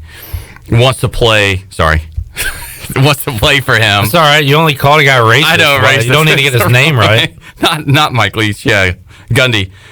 Plus, well, I mean, one big thing is Sanders was in a boot until yesterday, so the quarterback for Okie State. So all rest on Hubbard. West Virginia almost beat this team at the end of last year when they were a total mess. And since they've started Dagey, they're 3-1 straight up against the spread. I'm taking the points all day, but I think this is my biggest money line lock of Saturday. Wow. All right. Chad on Twitter is being a total Chad. He says, I feel you had a little disrespect in your voice when you talked about Liberty. Why? They play pretty good football. Also, my wife is getting her doctorate from there. I was upset because I should have taken Liberty last week. Yeah. That was my only disgust. It had nothing to do with their head coach and prostitutes and Falwell Jr. and all that stuff. Are they not testing? Did everybody make them test? I don't know. There's only one test they have to pass, and that's can they get into the pearly gates? All right.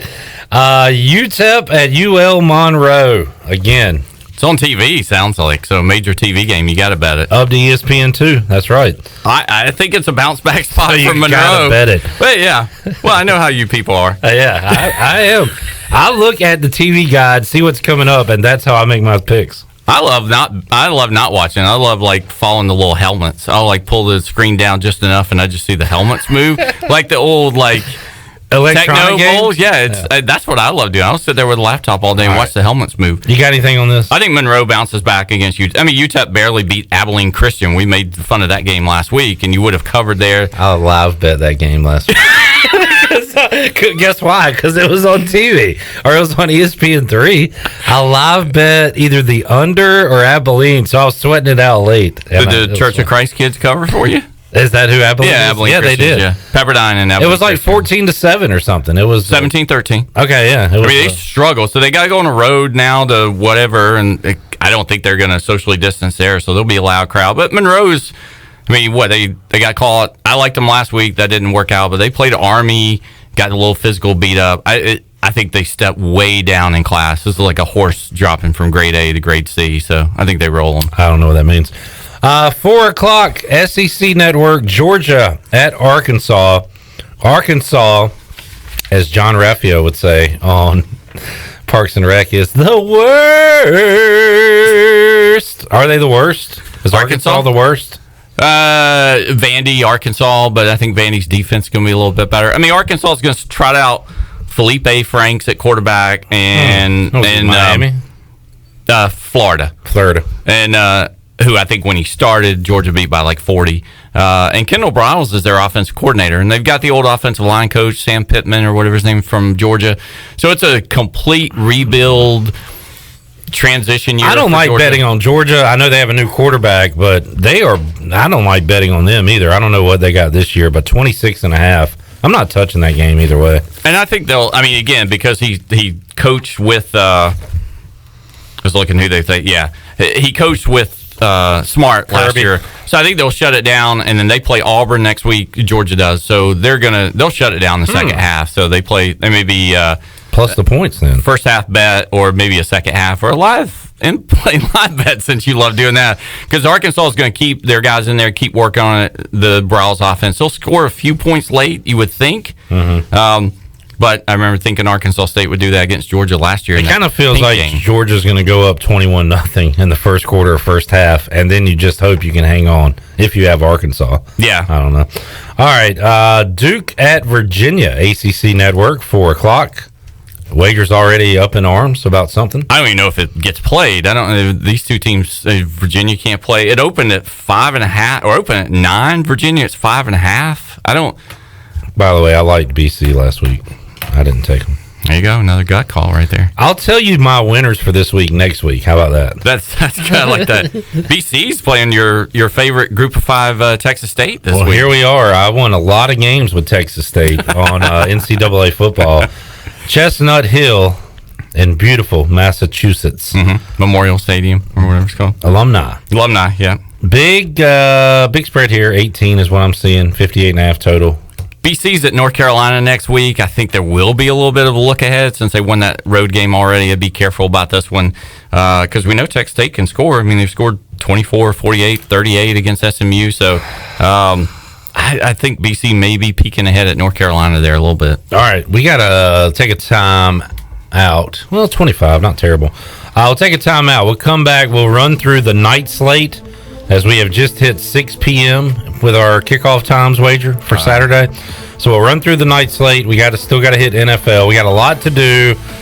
Time is ticking, but we'll do it when we return after this.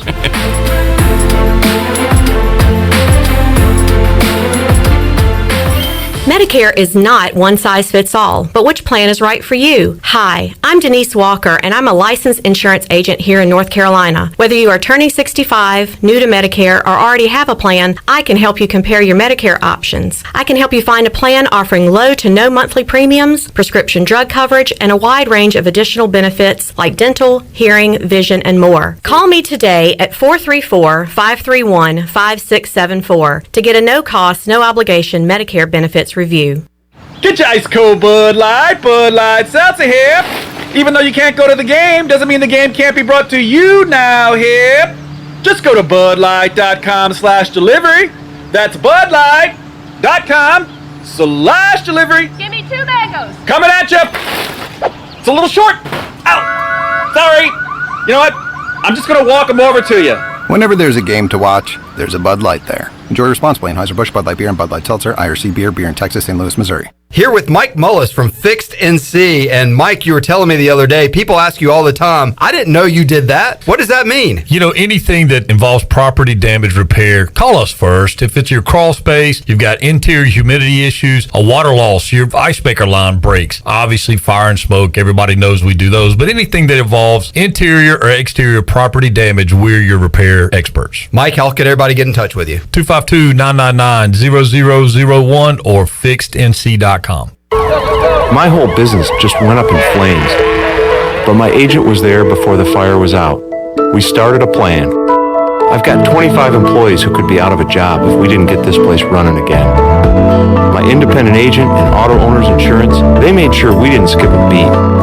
I mean, we didn't miss a single payroll. That's incredible. For whatever lies ahead, we're always there. This is Jeff Gibson with Town Insurance in Greenville. Call me today at 756-8300. Go Pirates! Your CBD store in Greenville has the highest quality CBD products in the country. Your CBD store is the first and only brand that carries USDA certified organic products such as gummies, honey sticks, and high absorption water soluble liquids, which are all made in the United States. They even offer products for your pet. The educated staff will help you answer any questions, and you can stop in anytime to get a free sample. Your CBD store, locally owned and operated, open Monday through Saturday 10 to 6, right beside Duck Donuts in Greenville. The Frells family lives on a lush piece of land called greener pasture, and they work on it behind the wheel of a John Deere 1 Series tractor. With its durable construction and features that hook up to dozens of attachments with ease, no job is too tough. The Frells family runs with us, because this is more than just land, it's home. Nothing runs like a Deere. Search John Deere 1 Series for more. Get quality at every turn with Quality Equipment, your local John Deere dealer, with 27 locations in North Carolina and southeastern Virginia. Find out more at qualityequip.com. Weekdays are a great time to visit North Carolina state parks. The best time to learn about nature is to be able to look, listen, and feel its natural beauty.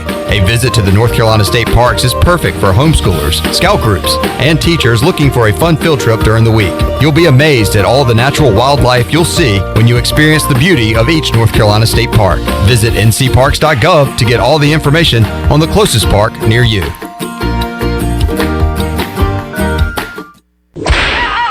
At Tiebreakers, we pride ourselves on serving big, juicy wings. I'm talking big and juicy.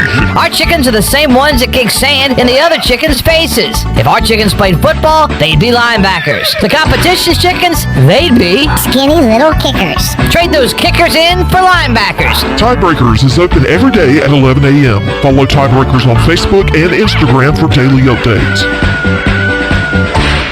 Hi, this is Brian Meador from East Carolina Athletics. You're listening to Pirate Radio, the voice of the Pirate Nation.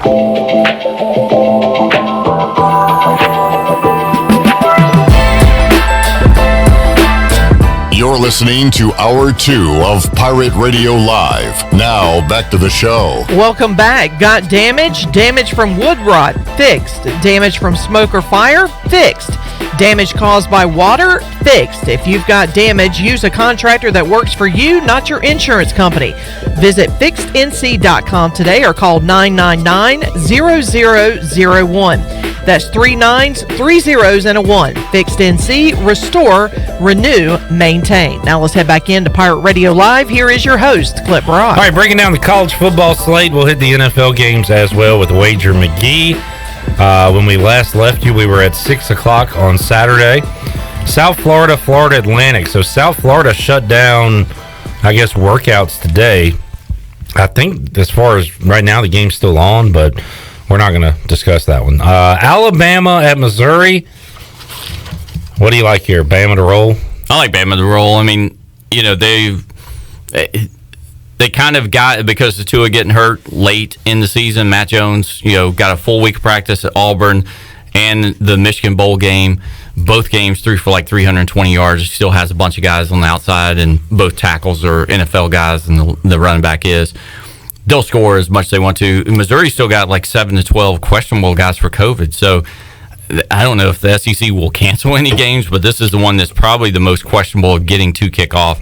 I think if they get there, you know, Bama's plays Texas A&M next week, so a second half, be careful about that. But, you know, maybe a first half game. I think they rolled to get they could get 50 by themselves. Total's 55. So. Yeah, all right. Bama big. All right, Houston Baptist, Louisiana Tech.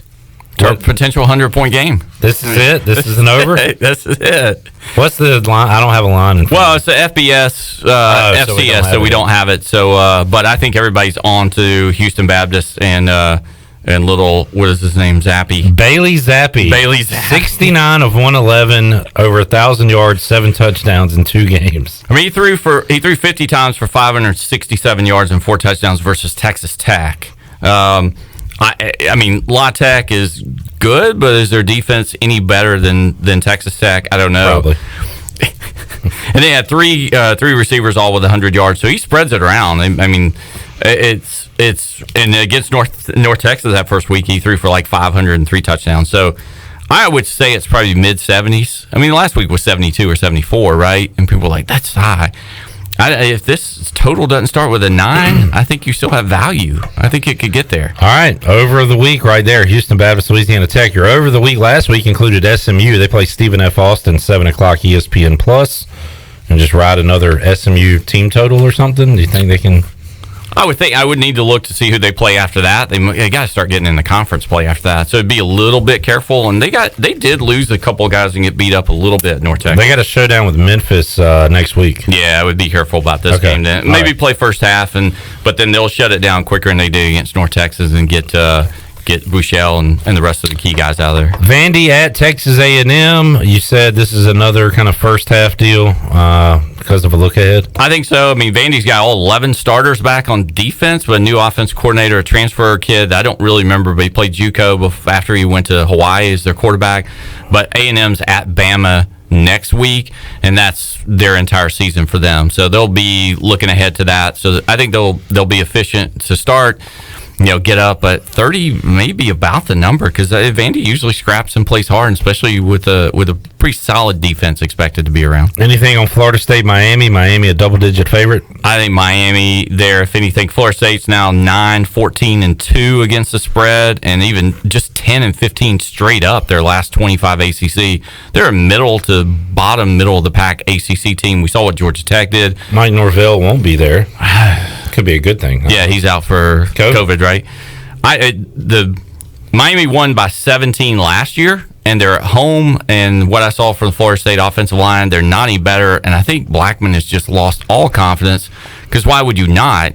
I mean, if as soon as you snap the ball, the defensive line is going to be on you. And as we talked about, Miami's got one of the 2 best defensive lines in the country. Impressive showing by the U last week. Maybe they just continue to roll here. Yeah, I was pretty impressed with them against we thought a good UAB team that might be able to go in there. They got that one covered, and then last week in a game where they didn't play great offensive, they're going to have to continue to get better and better with all the new pieces they have. But Florida State defense, outside the one cornerback, didn't look that good, and their offensive line looks pretty bad. So Tennessee, South Carolina, Tennessee, a road favorite going to Williams-Brice. I would probably lean Tennessee. There's a lot more experience there, farther along in the system of Pruitt.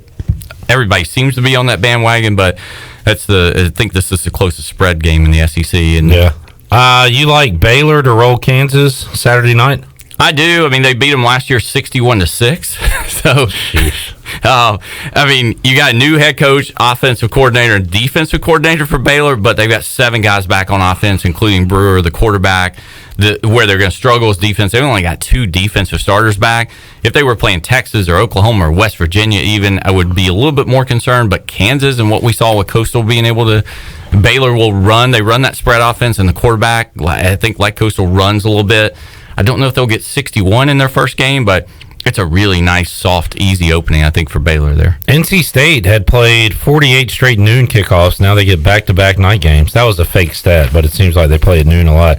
NC State, I have to say, is entertaining. They were playing at warp speed the other night. That was a fun game against Wake Forest, and we talked about it during the break, Wager, and you might be leaning towards an over here against Virginia Tech.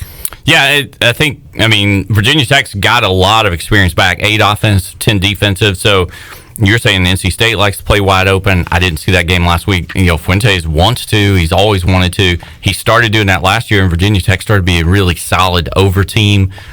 And they opened at 11 and went down to 7. I kind of lean Virginia Tech on that side, too, with NC State having to go on the road here. So I may be on the Hokies a little bit. I mean, nighttime with Inner Sandman's a little different than Wake Forest. Yeah, but they're not going to have a packed house or anything. It's just going to be James Hetfield screaming to himself. They might. I don't know. Okay. I don't know what the Virginia governor does up there. Troy at BYU. This is the only game I'll be able to sit and watch and enjoy in my chair on Saturday, so I'm going to enjoy it. And it's in Wager's top 3 games to watch on Saturday. So what are we watching for? I want to see if there's a whole bunch of BYU suspensions. I mean, we heard this week that all these guys caught COVID at a poker party. And Mormons at BYU aren't allowed to play poker, so I think there's got to be some suspensions. That's against the code. Yeah. I like Troy plus the 14. Get on it before it goes down because half the team's out for poker rather than COVID. So that is very strange that the poker deal there. So hey, remember, BYU is really athletic. Even though losing tight end, they're a very good athletic team. Can throw the ball around, can run as well. I think Troy is as well. Again, second year of their system. Last week as a 2-point dog. Went and won by 4. It won 47-14. They got 13 starters back, 7 on offense. And BYU's kind of the same thing. They were preparing for Army, and then they had to shut that down, quarantine guys, and now it's a completely different offense. I kind of like Troy. I don't know if I'll sprinkle, but I think they'll be around here. All right, I'll jump on the Troy bandwagon with you. All right, let's move on to the NFL. Thursday night football, Shirley's Dolphins will be on Pirate Radio. They take on the Jags. I told you, by the way, the Dolphins would stay with the Bills last week. Nice little back door. Of course, I didn't bet on it. Yeah. Every game I liked that won, I didn't bet on. This game, like in wrestling, they have a loser leaves town or shave your head if you lose. They should do this for the facial hair for these quarterbacks with Fitzmagic on one side, Minshew Maney on the other. Jags, a 3-point favorite. They're frisky. I like this so much. I'm thinking about going ahead because if you pick the Thursday game, you have to turn in your 5 picks for the Vegas contest. Because I didn't do the Bengals last week, so it's a little bit of regret bet there. But I want to take the Dolphins again. Oh no, I know you don't. Who's the number 1 team in the NFL in third down conversions right now? Well, I heard a stat today that the number 1 quarterback is Carr with the Raiders, but I guess you're going to tell me it's the Jaguars? Jags are the only team above 60%. Carr has the highest passer rating on third downs, according to his brother, who was on a show today. So they had David talking about Derek. Yeah. Which I thought was odd. Anyway. I thought about that stat because I know you love third down so much, which is why you're going with the Jags here. I do. Also, I thought about what happened last week, or will people scale back because of all the injuries a little bit and be a little bit more conservative? And teams that feel like they can run on somebody else, are they going to scale down to a little more run? So I looked at the bottom 5, run defenses right now, and then somebody that plays decent in the run game. And Jags and Miami kind of fit into this too. Home teams on Monday on primetime games so far have been really good. Raiders won straight up as a home dog. Seattle covers the home dog. Browns got backdoored. Their Titans covered. Really, only the Giants at home haven't been in a game so far as a home primetime game. Yes, I'm definitely leaning Jags on this. I think Miami's had trouble stopping the run. They've played against 2 great teams. Well, why are the Jags not a great team right now? Their personnel? So, So right now, Jags win this game. I'm giving them the win on. Okay, they're 2-1. Listen to this schedule before they go on bye week: Cincinnati, Houston, Detroit. Are the Jags going to go from tanking for Trevor to being 5-1 and being in the playoff? Everybody now is like in the MVP discussion. Everybody's like, well, maybe the Colts aren't as bad. Maybe the Jags are better than what we thought from that week 1 after the Colts bounce back. I'm not a believer. Not a believer. I think I may turn my 5 picks in tomorrow afternoon. You want to wear this mustache? You hear the Minshew guy here now at the table. Bears at Falcons. Oh, those Falcons. Those sons of bees. They covered. Screw them. I had all the tweets going out. Washington can go out and pick their nose for 3 hours and still be alone in first place. All this. How about them Cowboys? All that. And the Falcons watch the ball just roll and roll and roll and don't pick it up. Bums. But I like them this week. I do too. I love them. I would have bet on the Falcons again. As a lifelong, unfortunately, born into being a Falcons fan, this is that last week's game is the only joy you get from being a Falcon. Falcons are never going to win the Super Bowl. They just blow to in like really memorable fashions, right? Walter Payton, Man of the Year, getting suspended because he was with a prostitute the night before, and then the 28-3 loss. So if they ever get back, how they blow that Super Bowl will be incredible. So this is the only thing you look forward to in this. But I do know they love their coach, because remember last year at the break, everybody was like, "We're going to fire Quinn's going to get fired. He's going to get fired." And what they do after that break, they came out and they were 7-2 straight up and gets the spread, beat New Orleans, beat San Francisco straight up. Trubisky and the Bears barely hung on and beat the Giants without Barkley. They scored 21 late against the Lions after all the defense backs went out. This is a perfect spot. Everybody's going to... I know, I'm with you. I was going to say everybody jumps off the Falcons line, but opens at 3 and it's up to 3.5. I think everybody knows how bad the Bears really are. And here's the one thing. You're going to have to score 35-40 to beat the Falcons. And so far, it took almost a perfect game by Russell Wilson, and then it took the Falcons, historic screw-ups. Trubisky's not going to do that. I mean, if they give up 40 to Mitchell, can we write them off for the year? Yes. At least as a competent team. I think Quinn I still think O'Brien. I think Texans, not to blow that one up, goes in and gets blown up here this week by Steelers. Then the Jags could beat them after that. And I think O'Brien, on the heels of Hopkins and being like 0-4 straight up, they've got to get rid of him because they can't fire Watson and Watt. So he's gone before Quinn and Gase, in your opinion? And Patricia. I think those are the 4, but I think O'Brien, if they're really going to make a move of somebody, it should be better. All right. Rams at Bills. Good game here. 1 o'clock on Fox. It is. It's just, it's a good... Rams going back to the East. They're 6-0 the last 6. I think if you throw in London, they're 7 if that's East. They're 7-0 straight up their last 7 there. Sheesh. And I don't think Josh Allen is as good as what he has looked, because again, he's played the Jets and he's played the Dolphins, and this defense is going to get after him, and he's going to have to make some throws. You don't do a lot of eyeball tests, do you? You do numbers. Because everything in the NFL is set to be parity, right? It's not set to have a super team, even though the Patriots keep, defying that somehow through that run. I just think but the Rams shouldn't be 2-0 either. That's the thing. It's something's going to give in this. Both regression to the mean, as we talk about all the time. They both need to come down from what they are, because neither one of them are as good as what they appear to be. I think I still underrate the Rams offense, though. I mean, do they have guys running free? I love their receiving core. I'd love to have just one on Washington. And last week, they had guys running free against Philadelphia. You like the Rams? Okay. Yeah, I do. I mean, I think that... we got to move on. Yeah, okay. Go. Rams. Yeah, Rams. Washington at Cleveland. I told you last week, how many could Arizona score? And then how many does Washington need to score to keep up? Washington can't score. Dwayne Haskins stinks. I've said that. I'm going to stop trying to make you feel good about your team then. So, because I've said I still like the defense. Chase Young on pace to have over 16 sacks. That's cool. I think what you look at now is before all the injuries for the Eagles, they were down 17-0 that game. And to start the fourth quarter, they were down 27-3 before trash time. Before what injuries for the Now I'm going to have to defend my team. Offensive linemen and stuff went out, and then all of a sudden they started turning the ball over because he was getting rushed. It was 17-0 in that Eagles game. Yeah, but they were getting to Wentz in the first. Anyway. You know what? This is pointless. 27-3. So they've only really picked up all their points in garbage time. So I Let's do a teaser with the Browns or a parlay money line or something. They're going to beat Washington. We just have no offense. And the Browns are second best running team, so I think they're going to be able to line up and run the ball. I don't trust Baker at all like I do Murray, but I agree with you on this one. I think, and the Browns 0-2 against the spread and that whole thing in week 3. This is a team that, even though they're favored by 7, there's going to be some 0-2 teams that cover this week. All right, we got to take a timeout. We still got too many games to get to. During the break, we'll go over what you like and what we can discuss. So we're going to have to go lightning round when we come back. Okay. We're always up against it at the end. All right, back with more Wager McGhee after this.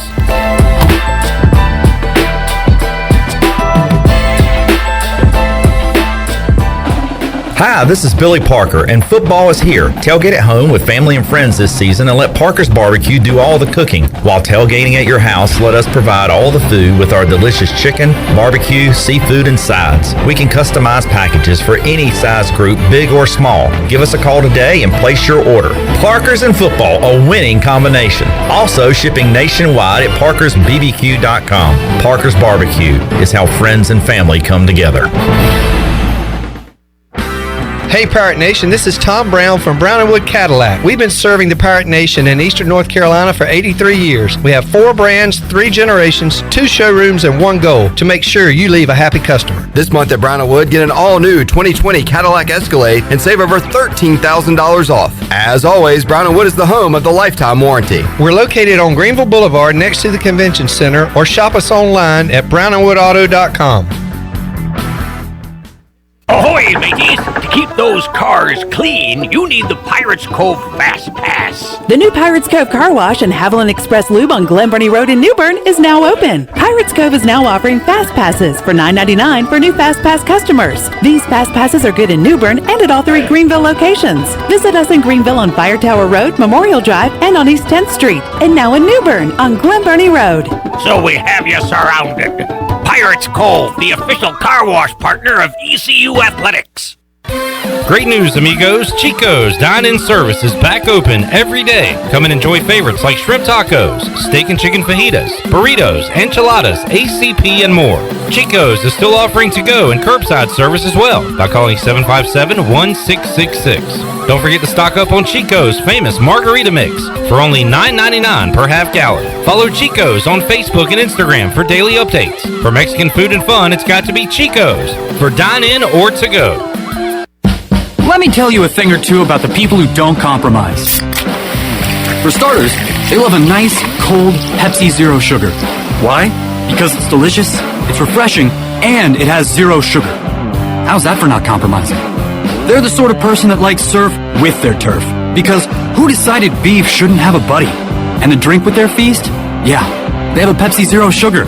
The person who doesn't compromise loves a good golden doodle.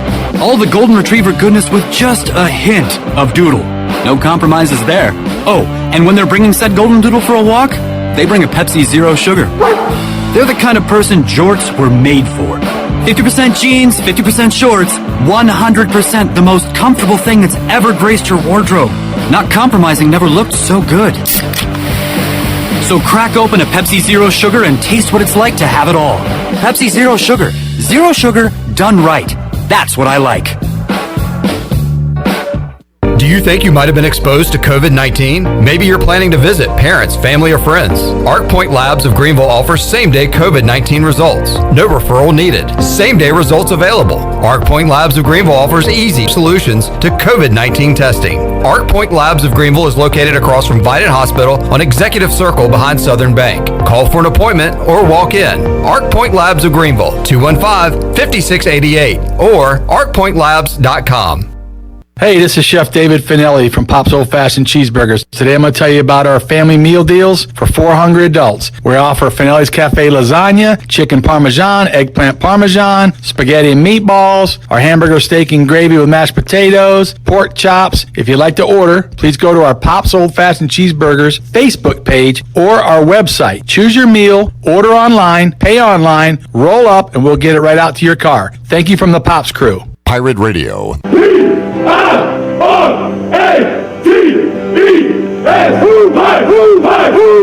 The voice of the Pirate Nation. 1, 2,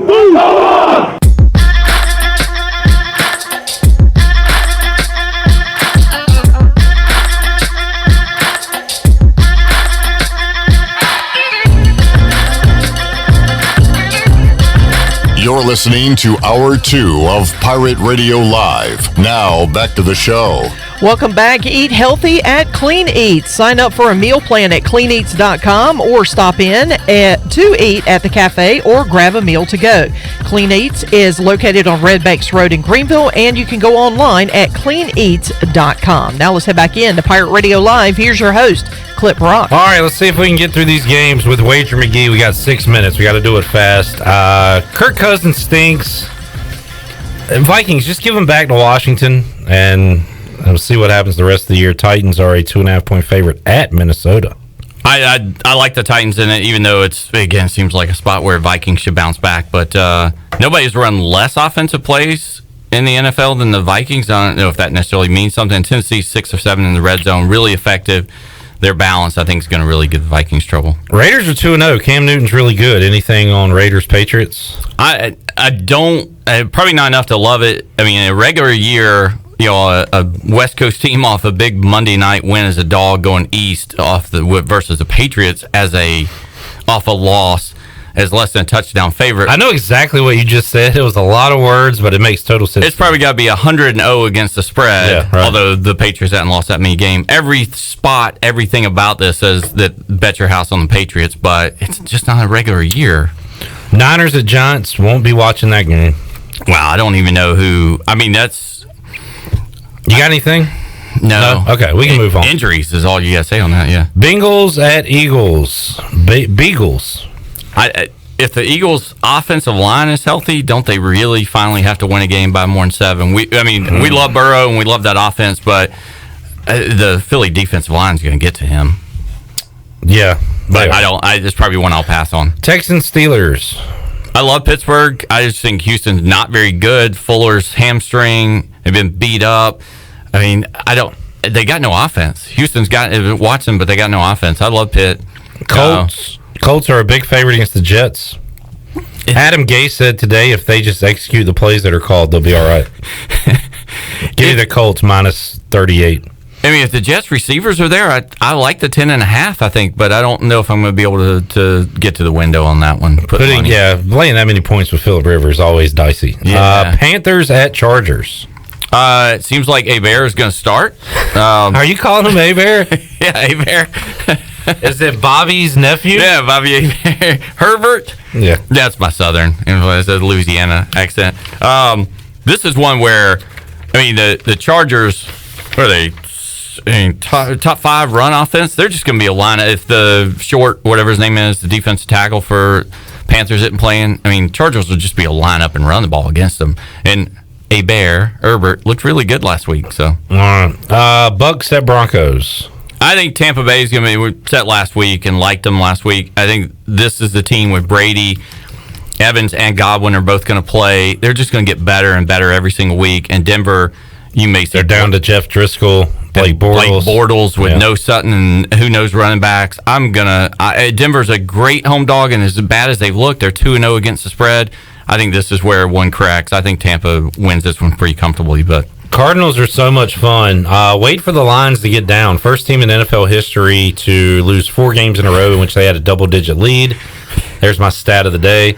Cardinals 5.5-point favorite. I still don't know if I like the lay that much, but man, they're fun to watch. And they blown last year in game 1 with it was Murray's first game. They were up by 3 touchdowns in the fourth quarter and 17. Remember, Arizona came back and tied that, and it tied in overtime. I don't know how the Lions defense is going to be able to stop that offense. So I love the over in this.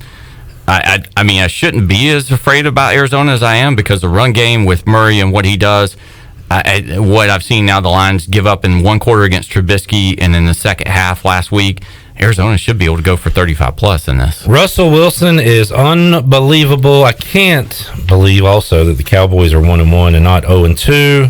Seahawks 4.5 at home at CenturyLink. Seattle's the worst defense in the NFL right now in total yardage.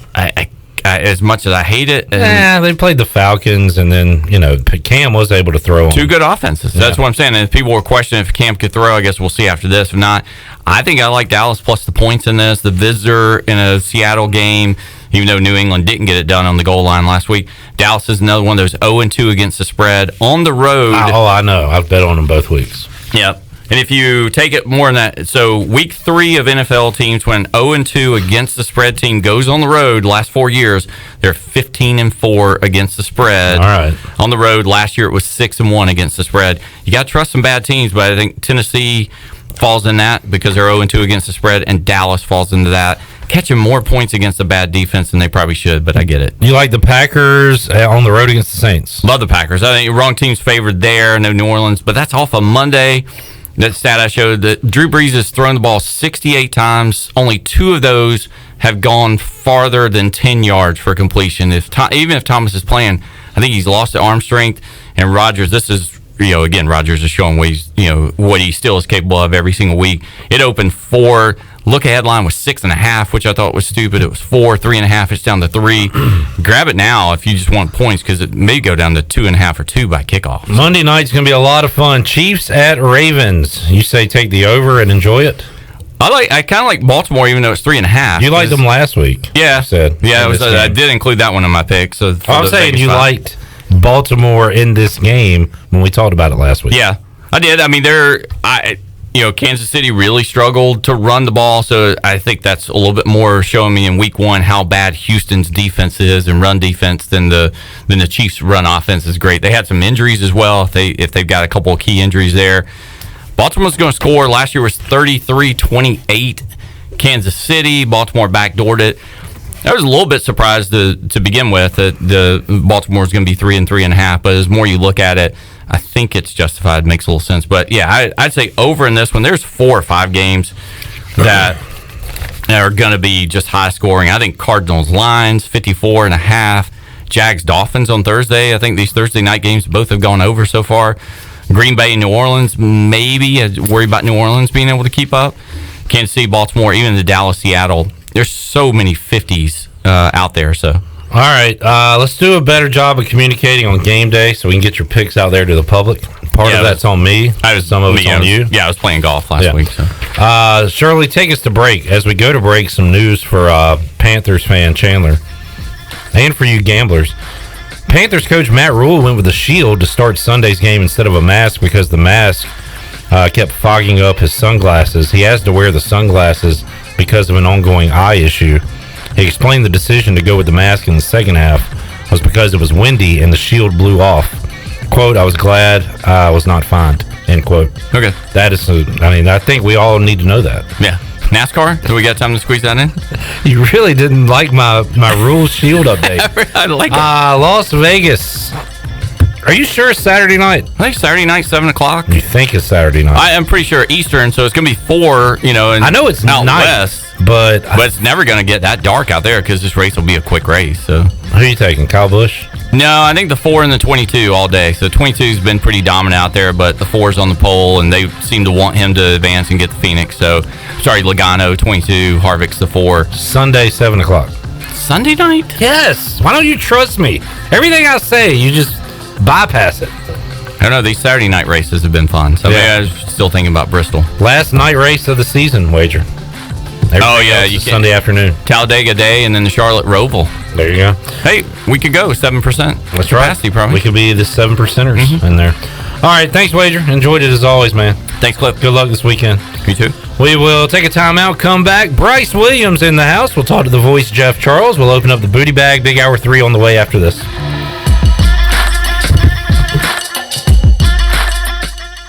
May 2020. A riot erupts in downtown Greenville. Small businesses are looted. The county courthouse windows are smashed. American flags are torn down and burned.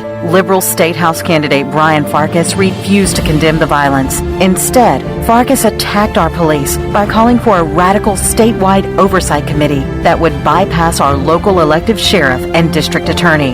Farkas even took a $5,400 donation from a group which explicitly seeks to defund our local police at a time when we need them most. State Representative Dr. Perrin Jones has taken a different approach. He's working with Democrats and Republicans in Pitt County to institute meaningful reforms that protect victims of crime and the rule of law, all while honoring those who put their lives on the line for us every day. I'm Dr. Perrin Jones, and I'll stand up for our boys here in Pitt County and across North Carolina. Dr. Perrin Jones for State House, paid for by supporters of Perrin Jones. Every team knows that the two-point play can be a winning move. That's why I'm here. State Farm agent Timothy Sawyer and my team are here to help you go for two by combining your home and auto insurance. It's a great call that saves you time and money. So go for the win and score some savings by combining your home and auto. It's just another way we're here to help life go right. Call me, Timothy Sawyer, at 493-0002 today. Hey, welcome to Jack Brown's. Hey, can I get a cheeseburger and add lettuce and tomato? No, we don't have it. You can get some macaroni and barbecue chips on it, though. Greg Brady style. Or cream cheese and jalapeno jelly. Cobra Kai. Or bacon, a fried egg, and some cheese. Chiplet. Or just cheese, like a cheeseburger. Cool. I'll take a Greg Brady with those new cheese fries you guys got. Sounds good. Oh, I forgot. Can I get a side of ranch? No! Jack Brown's, 805 Dickinson Avenue, Greenville. Hi, this is Jeff Charles, and welcome inside the booth. A tip of the cap to the NBA. I'll have some thoughts next. Let me tell you a thing or two about the people who don't compromise. For starters, they love a nice, cold Pepsi Zero Sugar. Why? Because it's delicious, it's refreshing, and it has zero sugar. How's that for not compromising? They're the sort of person that likes surf with their turf. Because who decided beef shouldn't have a buddy? And a drink with their feast? Yeah, they have a Pepsi Zero Sugar. The person who doesn't compromise loves a good golden doodle. All the golden retriever goodness with just a hint of doodle. No compromises there. Oh, and when they're bringing said golden doodle for a walk, they bring a Pepsi Zero Sugar. They're the kind of person jorts were made for. 50% jeans, 50% shorts, 100% the most comfortable thing that's ever graced your wardrobe. Not compromising never looked so good. So crack open a Pepsi Zero Sugar and taste what it's like to have it all. Pepsi Zero Sugar. Zero sugar done right. That's what I like. You have to give a big tip of the cap to the NBA. They have made the bubble in Orlando work. The other pro sports leagues and college athletics have all taken note, calling the NBA for advice. The NHL with two bubbles has done a good job too. I was skeptical at first if the NBA could pull it off. Give credit to Commissioner Adam Silver and his staff. Silver is the best commissioner in professional sports. He has a great relationship with the players. He knows it's a players' league. He learned a lot from the late David Stern, who took the NBA to another level. So in this critical time, his leadership based on his experiences and his personal demeanor, plus the respect the players have for him, and you see why the NBA has made the bubble work. Give a lot of credit to the players, too. They've had the discipline to stay in the bubble. Everybody in the NBA gets an A+. Come on back again next time, and we'll visit inside the booth. This is Pirate Radio, WGHB Farmville, 1250 and 92.7 FM Greenville, WDLX Washington, 930 and 104.1 FM Washington.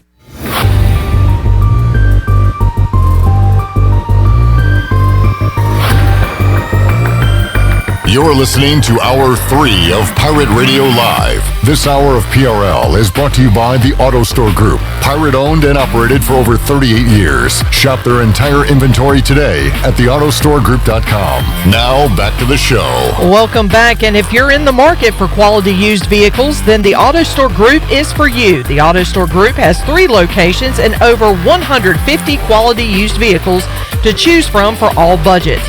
Shop their entire inventory today at theautostoregroup.com. The Auto Store Group, your hometown store and Pirate owned and operated for over 38 years. Now let's head back in to Pirate Radio Live. Here's your host, Clip Rock. All right, back with you on Pirate Radio Live. Clip Rock. Bryce Williams in the house, going over the ECU depth chart. Because it's game week, Bryce. Welcome back, buddy. Thank you for having me. You're getting your first glance at what ECU is going to put on the field against Central Florida. We'll exciting. Get your thoughts on it coming up later on in this hour. We got the voice Jeff Charles joining us in just a little bit to preview the game, and we'll open up the Pirate Radio booty bag in this hour. Shirley, what are we giving away today? We're going to give away a gift certificate to Pops. Pops, a $10 gift certificate to Pops Old Fashioned Burgers. A lot of great food choices at Pops. All right, let's get a break in. We'll come back. We will visit with the voice. We'll get Bryce Williams' take on ECU UCF. Also, Bryce said he had a big edition of Pirate Radio Outdoors with Bryce Williams. Said he got some good fishing in over the weekend. So we got to get to that before we wrap up today's show as well. It's all ahead on Pirate Radio Live. We're back after this.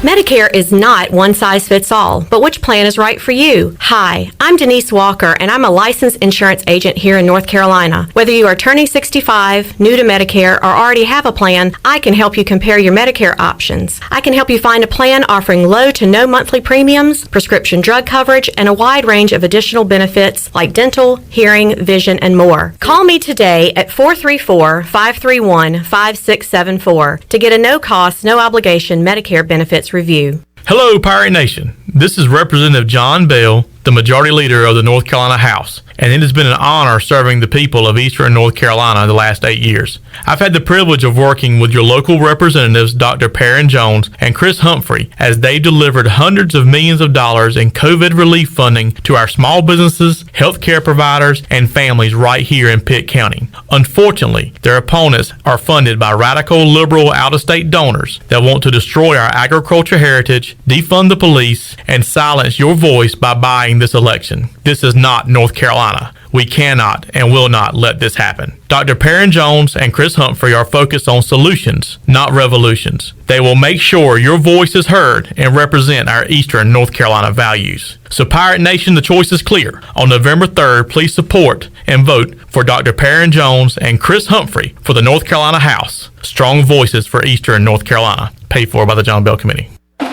Hi, this is Billy Parker, and football is here. Tailgate at home with family and friends this season and let Parker's Barbecue do all the cooking. While tailgating at your house, let us provide all the food with our delicious chicken, barbecue, seafood, and sides. We can customize packages for any size group, big or small. Give us a call today and place your order. Parker's and football, a winning combination. Also shipping nationwide at parkersbbq.com. Parker's Barbecue is how friends and family come together.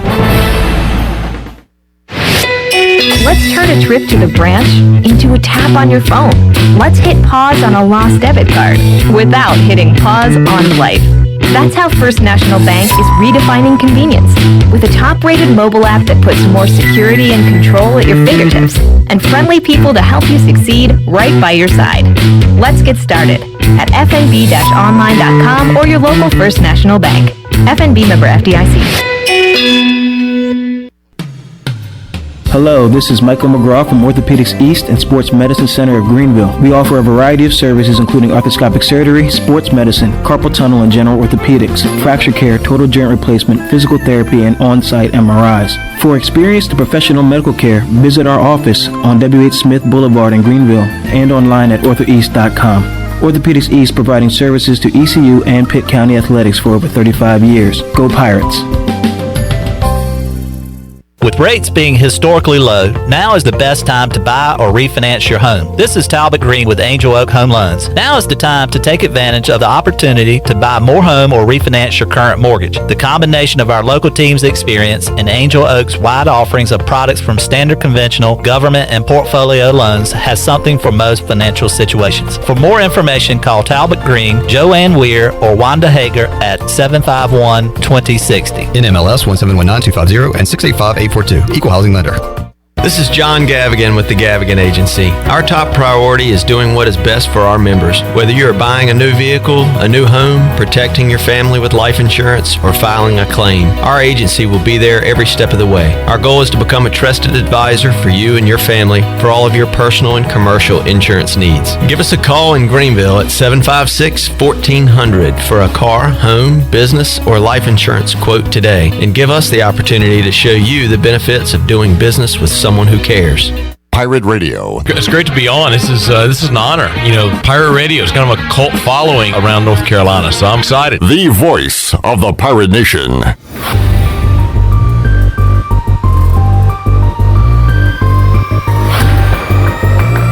You're listening to Hour 3 of Pirate Radio Live. This hour of PRL is brought to you by the Auto Store Group. Pirate owned and operated for over 38 years. Shop their entire inventory today at theautostoregroup.com. Now, back to the show. Welcome back. Keep your vehicle clean with the Pirates Cove Car Wash Fast Pass. All 3 Pirates Cove Car Wash locations are offering Fast Passes for only $9.99. For all new Fast Pass customers, you can visit their other locations in Greenville on 10th Street, Fire Tower Road, and Memorial Drive. Pirates Cove Car Wash, the ultimate car wash experience and the official car wash of ECU Athletics. And Clip, I do have a scheduling update. South Florida and Florida Atlantic schedule for this weekend has now officially been postponed because the results from today's COVID test have come back. South Florida has got some issues with COVID-related cases, so that game has now been officially postponed. So that's the third postponement/cancellation that we've had just today. There were two late last week. North Carolina Charlotte came out on Thursday, and then Baylor Houston came out either Thursday night, Friday morning. So we're playing football Saturday. We still got a few days to go to get there if you're ECU and UCF. Bryce Williams is here. Bryce, we made it to game week. How you doing, sir? I'm doing good, and thank goodness we did. I am looking forward to ECU and UCF coming up on Saturday, and the voice, Jeff Charles, will be back on the call. Nice to have Jeff back in Eastern North Carolina, and he'll be at Dowdy-Ficklin Stadium on Saturday calling all the action. We'll visit with him for a few minutes now. Voice, how you doing today? Cliff, I'm doing great. Hope you and Bryce and Shirley are all doing well today. And yes, it's finally here. The game that a lot of people thought would never occur is here on Saturday. I think everybody's ready for it. And I'm sitting here right now doing my homework for the game, Cliff. And there's a lot of homework to do because ECU, as has been mentioned, has 54 new players in the program this year. So there's a whole lot of bios to get caught up on and get ready for this game this week. 54 new players, and also Jeff, Bryce, and I were just looking at the 2019 commits, and a lot of those guys are going to be on the field in key roles for the Pirates. We were looking at Jeremy Lewis and guys like that, but when you talk about Jaquan McMillan and what he's going to be asked to do this year as a starter, Malik Fleming, same thing at cornerback for the Pirates. Not only new faces, Jeff, but guys who have only been in the program for one season as well. Yeah, it's just a very inexperienced football team this year, Clip. I mean, there's no question about that. You mentioned those corners, and Jaquan was really good last year. He had 3 picks, and Malik did not play nearly as much, but they're going to throw him in the fire. Again, Jaquan's a quality player, but he's 5'9". The Pirates are going to start a couple of corners, and both of them are 5'9" this year, so they don't have a whole lot of height at those positions. Bryce, you want to be matched up against those guys near the red zone, right? Yes, please. Throw a jump ball? Please give me that. But I was thinking exactly the same thing as I was saying that Bryce might have a field day. Yeah. But, as you said, McMillan's a player. We saw it last year, and looking forward to see what he can do in his sophomore season. Well, it's a tough test, Jeff, coming up, no matter who you have on defense when UCF rolls into town. Dylan Gabriel can spin it. He can run it. Otis Anderson can run it. They had 3 receivers, Jeff, last week, go for at least 94 yards. When you look at UCF on paper, have you spotted a weakness yet, Voice? No, I really haven't. They're really good, and it seems like these running backs, and you noticed Otis Anderson and mentioned him, Clip. It seems like Otis Anderson and Greg McCray have been playing there for like 10 years. They're both seniors now, but they've been playing against the Pirates since they were freshmen. And Anderson in particular is a quality, really a really good back, and they use him in the slot to catch passes. He is really good. And then McCray, he's more of a grinder, and then you have Bentavious Thompson, who got his feet wet last year, and he's the third running back, and he's really talented. I'm sure he'll get some carries on Saturday too. And then you mentioned all those receivers. If there is any good news for the Pirates, Trey Nixon may not play. And he's a senior receiver. He's played a lot of football for the Knights, but he was injured last week, but not before he caught 2 touchdown passes against Georgia Tech. So we'll have to see if he's ready to play. But if he's not, they've got guys like Marlon Williams, who had 10 catches.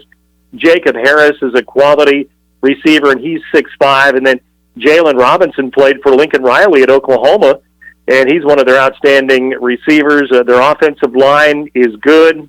Probably the best guy up front is the left guard, Cole Schneider. He's an all-AAC first-teamer, and they've also got some other experience up there on that right side. Samuel Jackson is a junior, and Marcus Tatum is a senior, so more of their experience is on the right side.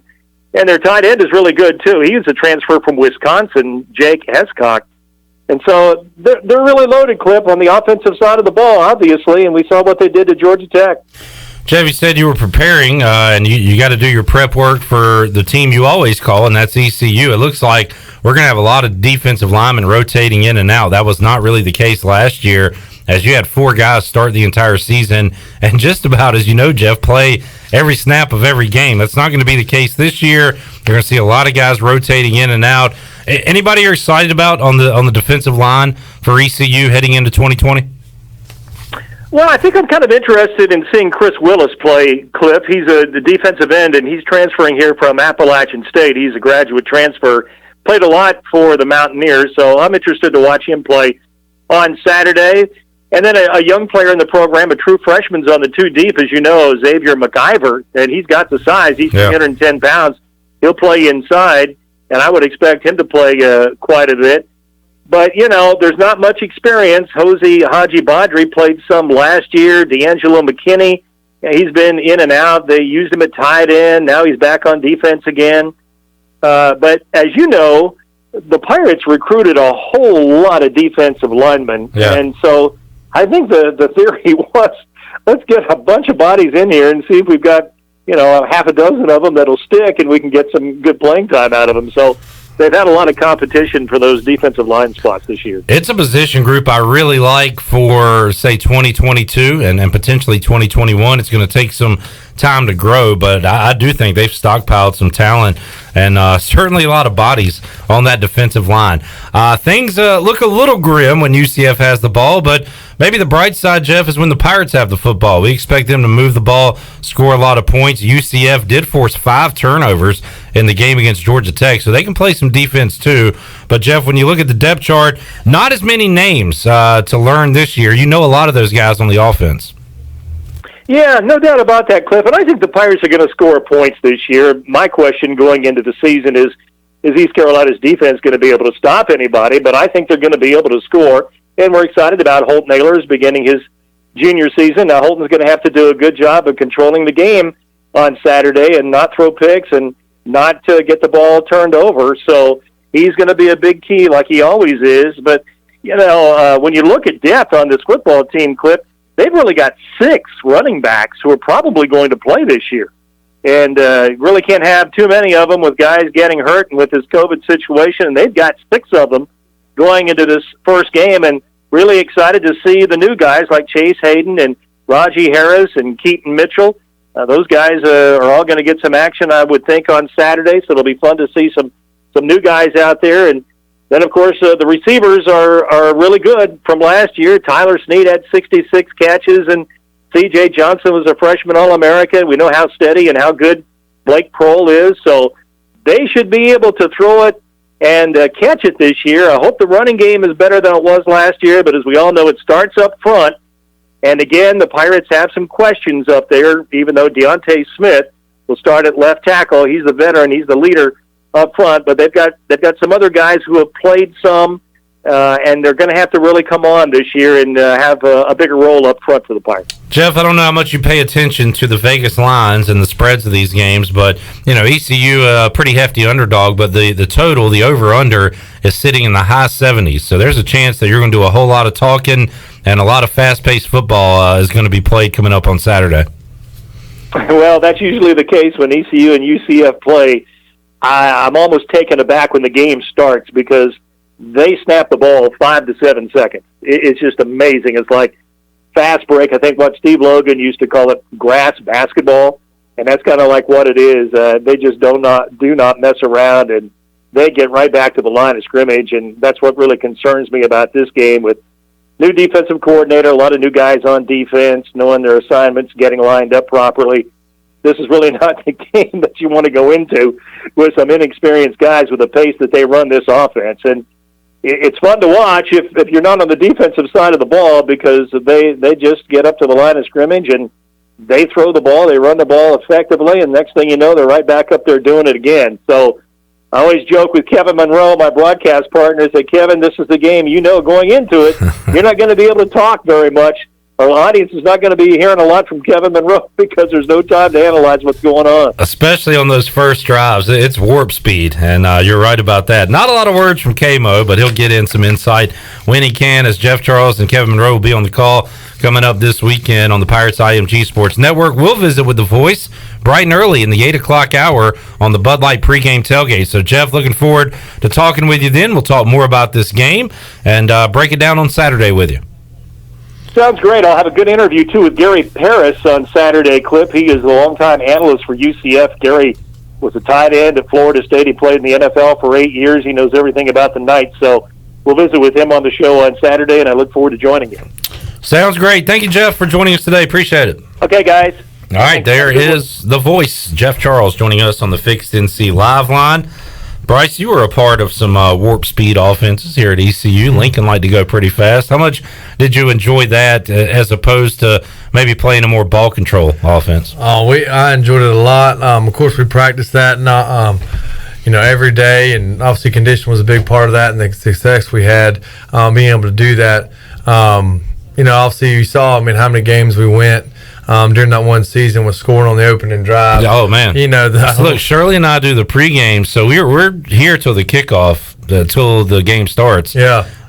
Every game, home game of that era, we'd get there and ECU was up 7-0. It is amazing how many times y'all scored on the opening possession. We expected to score each game during while we were doing that offense, and I don't think the defenses were quite woken up enough or woken up yet. But I enjoyed it. I remember, I think it was the Carolina game, and in numerous games, we'd have 100 plays to watch offensively. During film, so that was a long film session, but it was pretty cool to know we could run 100 plays in a game. Yeah, and that was, I remember Lincoln talked about that, wanting to run. That was kind of the goal, and you got there a few times. How about as far as early in the game, you hear about scripted plays and on the first drive and things like that. Is that set in concrete that, all right, here's what we're going to do on first down, second down? Yeah, it's pretty solid. We have your, like you said, your scripted plays. I can't think of the term I think we used, but you had your first, your handful of, your go-to pass plays in the beginning and your run plays, and you pretty much hit it off with those each game, and they're so pretty concrete, and knowing we're going to run those. And then I think as the game goes on, and obviously the defense makes adjustments, so we got to make adjustments and things like that. I wanted to ask you about that too. Adjusting in game, is that something you can do on the sidelines? Do you kind of have to wait till you get together at halftime, or what's that like, adjusting when they're doing something you didn't expect them to do? Yeah, they definitely several times. In the NFL they had the so you can sort of adjust in the NFL with those games, but college, it's still the same because you got guys in the booth, kind of, from the eye in the sky, so they're, seeing everything that the defense is adjusting to, and they'll, radio down, or obviously they got headsets. So, there's been several times we'll have to say, hey, cheat your split on here, be prepared for that when someone's rolling down and all, different blitzes and things like that. So, yeah, we definitely have adjusted on the move quite a bit. Everything is sponsored. I believe it's called the Microsoft Surface Pro that they use in the NFL, and everybody's got those little Etch-a-Sketch looking things. Yeah. All right, Bryce Williams joining us here. Well, let's get a timeout in, Shirley. We'll talk more about Bryce. To Bryce, we'll hear some Mike Houston comments. While we go to break, though, let's go and open up the booty bag. Dang, this soon, huh? Booty everywhere. Excitement time. Booty everywhere. Excitement time. It's game week, Bryce. We're having a freaking game. You're having a freaking game. So let's give away a $10 gift card to Pop's Old Fashioned Burgers. Shirley's a big fan of the hamburger steak. I like the cheesesteaks there. They have a lot of great food out at Pop's, and you can be a winner if you're caller 12, 317-1250, 317-12. What are you calling? We'll take a time out, come back, and have more for you after this. Hey Pirate Nation, this is Tom Brown from Brown & Wood Buick GMC Truck. We've been serving the Pirate Nation in Eastern North Carolina for 83 years. We have 4 brands, 3 generations, 2 showrooms, and 1 goal to make sure you leave a happy customer. This month at Brown & Wood, get an all-new 2020 Buick Enclave and save over $9,500 off. As always, Brown & Wood is the home of the lifetime warranty. We're located on Greenville Boulevard next to the Convention Center, or shop us online at brownandwoodauto.com. Great food, great atmosphere, and great service is Ottavola Market Cafe. Ottavola is simply a restaurant that focuses on that, being a great restaurant. There's something for everyone at Ottavola. The menu offers a variety of great choices like pastas, pizzas, sandwiches, soups, salads, and seasonal rotating selections. Lunch or dinner, Ottavola is always the right call. Call ahead and get Ottavola to go, or stop by the bar for a drink with friends. It's simple. Come and eat at Ottavola Market Cafe, Red Banks Road next to Food Lion, and OttavolaMarket.com. Ottavola, pirates supporting pirates. Your CBD store in Greenville has the highest quality CBD products in the country. Your CBD store is the first and only brand that carries USDA certified organic products such as gummies, honey sticks, and high absorption water soluble liquids, which are all made in the United States. They even offer products for your pet. The educated staff will help you answer any questions, and you can stop in anytime to get a free sample. Your CBD store, locally owned and operated, open Monday through Saturday 10 to 6, right beside Duck Donuts in Greenville. Hey guys, listen up. The next 30 seconds is very important because we have an announcement. Shimmer Boutique is your one-stop shop to make you look good and thoughtful. This is Ashley at Shimmer Boutique. We specialize in men's and women's apparel and also carry the biggest selection of local hats and jewelry. From Yetis to Hey Dudes, this is the place for you. Did I mention we also have free gift wrapping? Come check us out at our new location on Greenville Boulevard behind Starbucks. Shimmer is your one-stop shop for the whole family, and we will always make your shopping experience easy and fun.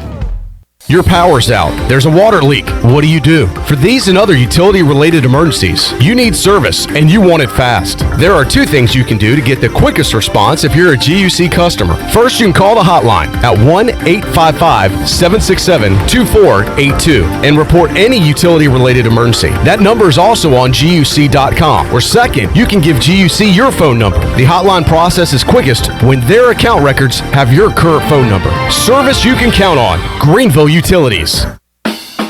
2020 certainly hasn't been the year many of us were hoping for, but one thing has stayed the same. I'm Tim Sutton with Greenville Auto World, and our commitment to our customers has never wavered. Let Greenville Auto World show you how easy it is to buy a quality used car in Greenville. We believe in fair prices, superior service, and treating customers right leads to satisfied repeat buyers. Your vehicle is a big investment, and our customers trust us to keep them up and running with outstanding service and value. With Greenville Auto World, cross some Hardee's at Bell's Fork.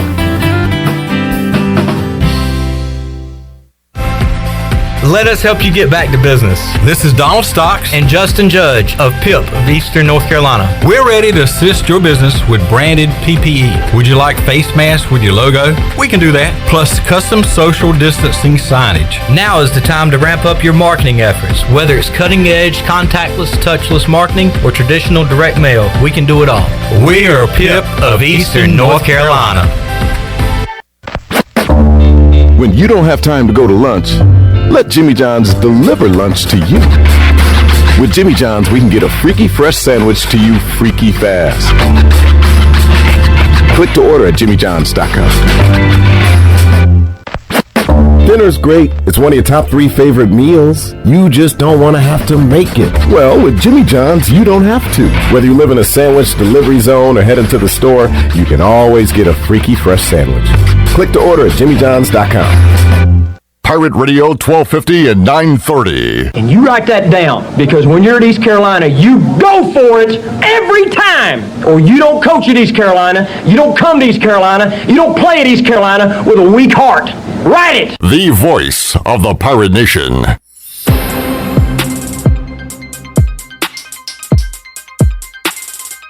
You're listening to Hour 3 of Pirate Radio Live. This hour of PRL is brought to you by the Auto Store Group. Pirate owned and operated for over 38 years. Shop their entire inventory today at theautostoregroup.com. Now, back to the show.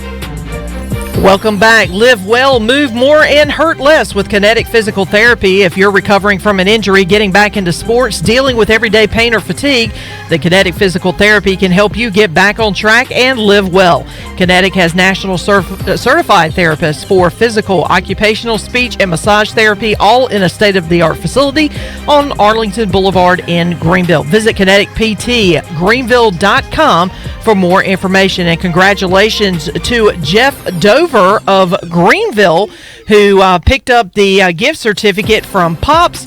And, of course, Pop's Old Fashioned Cheeseburgers is now offering healthy home meals, always fresh, not frozen. Simply take home, reheat, and eat. Stop by today on Charles Boulevard behind Krispy Kreme for more details. Now back to you, Clip. Back to me. Shirley rocking the Rockford Peaches hat, which is awesome. Chandler, I like that hat too. That Panthers lid is pretty. It's a pretty hat you got on there. I got a new one I'm going to premiere tomorrow, too. So. Debut of a new hat. 3 straight days, baby. Y'all's hat game is just on point. Bryce, what do you represent today? Garrett Evans. Okay, all right. Bryce is always sponsored with his hats that he rolls in here with. And I'm going with the Pirates. ECU. There we go. / Pittsburgh Pirates. I was about to say, it's a little different, P, but that worked. Yeah, little pirate action. Bryce, game week, you were looking over the depth chart earlier. Yeah. Let's talk tight ends. What do you think about, is there an Orr at tight end? I think there is. Jeremy Orr, the new fella, Calhoun? Or Shane. I don't know too much about the new fellas. Shane, like I said, I've seen Jeremy. I spoke about him, I think, the last time during fall camp.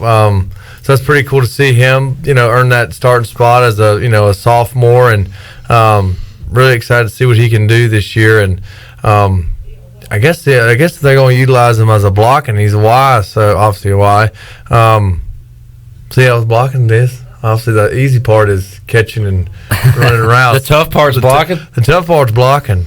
Yeah. Some technique there. A name, a lot of names jumped off the page of you. You talked about C.J. Johnson's size. You talked about Tyler Snead. So how about those guys? I tell you, we could do, we got 3 tight ends, I was about to say, but sometimes we could, goal line, C.J. could be an extra tight end. My goodness. With the size. Yeah. He's same size as one of the tight ends, Shane, so heck. And we're expecting big things from CJ. You like Tyler Snead a lot as well. Man, I like Tyler Snead a whole lot. Yeah, I mean, obviously you walk on, and obviously his performance last year, I mean, my goodness, he's an impressive player, and I'm excited to watch him go. I mean, he's got a year under his belt now, and that's always been, so that's even built more confidence in his game, even though, heck, I mean, he played with a whole lot of confidence, his first year last year. So, really excited to watch him play this year. If you got a guy at quarterback you trust, you can can put up big numbers, you feel confident heading into every game, and that's how we felt, with you when you were playing with Shane Carden, that no matter who you were playing, you had a chance with that offense. The second half of last season, it gave us that confidence in Holt Nailers, and hopefully heading into this year, Pirate fans have that confidence that no matter who we play, he's going to lead us on some drives. He's going to put up some points, and I hope that starts on Saturday. Oh, yeah. Like I've referenced, I guess it was the last show, those games against SMU and I guess Cincinnati, and my goodness, that, got me fired up. And like I said, we see what they can do it. So, if we can do that every game, my goodness, it's going to be a good year. But obviously, the big thing is consistency. We fell, we had those great games, and then the UConn game last year, the last game of the season, we kind of let that get away from us. Didn't see, they beat UConn. I think was it Tulsa the last Tulsa? game? Yeah, that was my bad. That was the disappointment. Yeah, Tulsa. So seeing that performance was kind of a aggravating thing to watch, knowing what they've done in the past weeks last year. So hopefully they can do what they did against those teams, and like I said, it'll be a good year. I like Mike Houston's comments about staying in the game. Last year they got down pretty big to UCF early, were able to fight back, make it a game in the second half. Charlie, let's go cut 6. Cut 6. How important is it not to get down early? I think it's critical. I think staying in the fight. I think that's critical right there. We've been talking about that and kind of equating it. I'm going to meet with the team this afternoon, and you got to equate it a lot to the Mike Tyson of the early '90s and late '80s.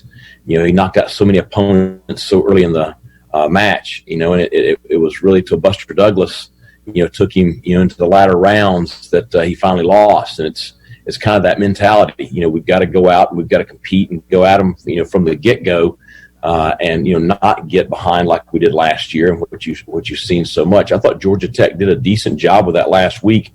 They had 3 drives in the first quarter that all got down in the red zone. The disappointing thing for them was only coming away with 7 points.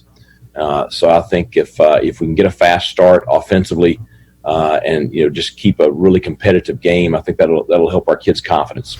All right, stay in the fight. Maybe UCF gets a little jelly legged as the game goes along, and you can hit that knockout punch. Yeah, I hope so. That would be awesome to watch. I totally agree. And I'm trying to reference some games back in while I was playing. When you get down early, trying to get back is, can be tough. I mean, obviously, it gives you what you should have incentive to, win every game. But when you're down, goodness, 3-4 touchdowns at the second half, you're like, my goodness, like we got a bunch more way to go. I think it was maybe a Navy game at Navy. I think we got down several points and, trying to play catch up and win it with a team that runs the ball and, burns the clock out like that is very tough. So hopefully we don't get, don't fall behind. Buddy Philip Henry played receiver at ECU and talked about standing on the sidelines when the defense is on the field in the Navy game and how miserable it is when they chew up 4 or 5 yards of play and you just can't get back on the field. Yeah, you can't catch up. You can't get on the field. I mean, you're like, 3rd and 5. Okay, come on, guys, stop it.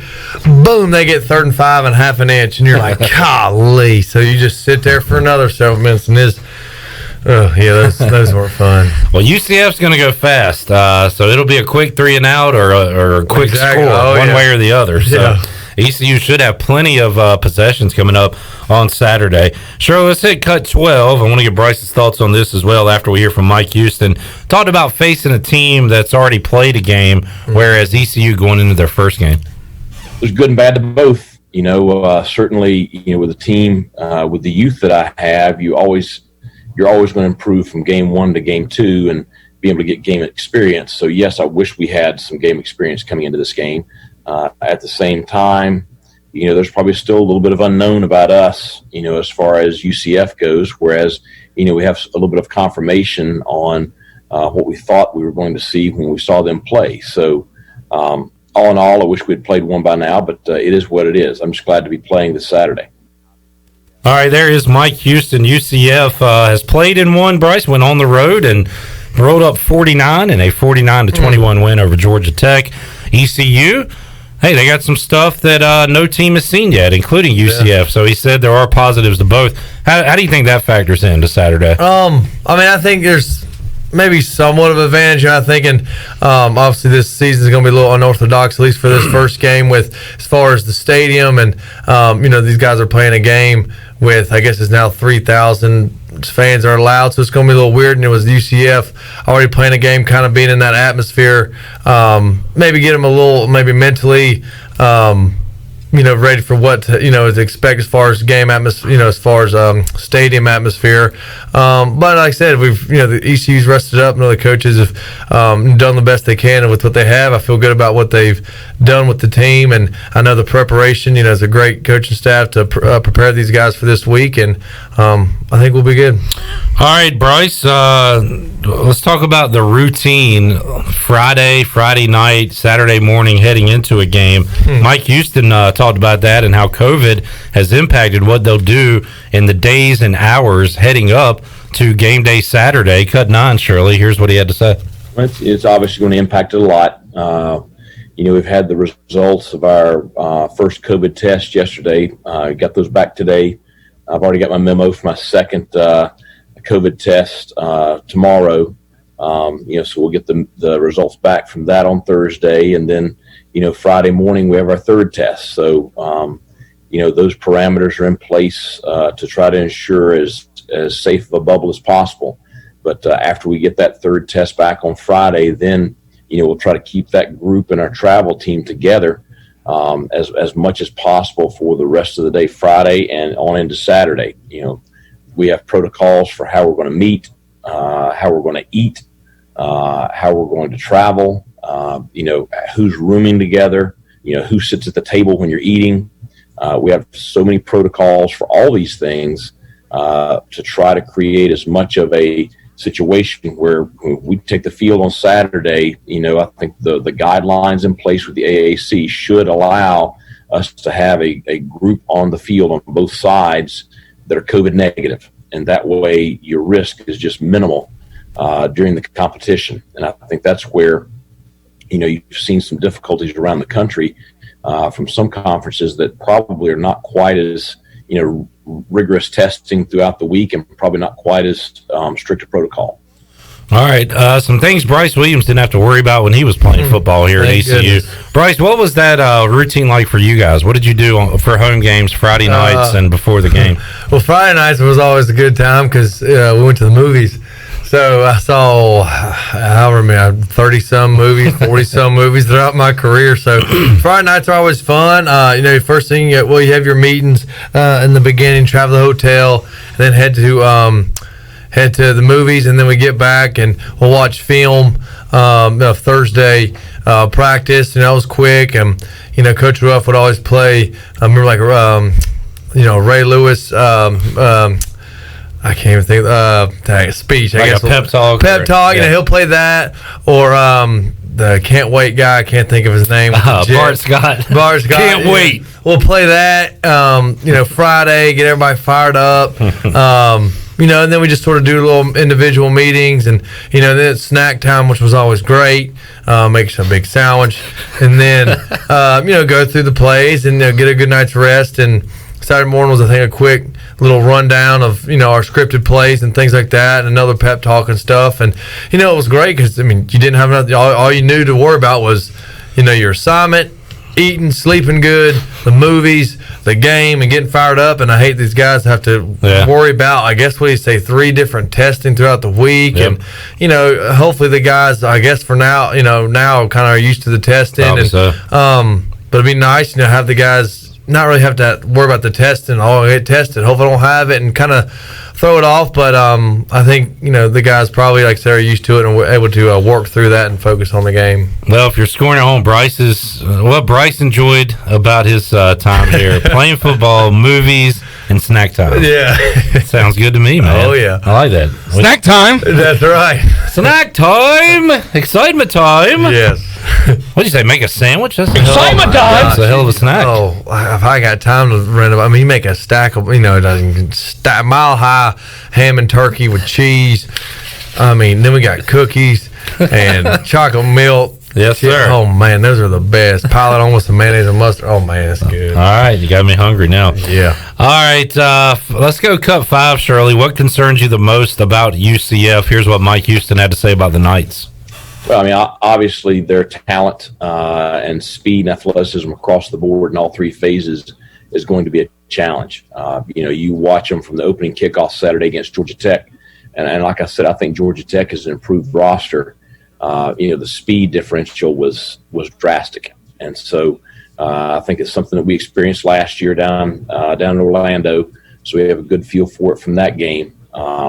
Beyond that, I think that handling the tempo of their offense is going to be something that we're going to have to do a great job with this week.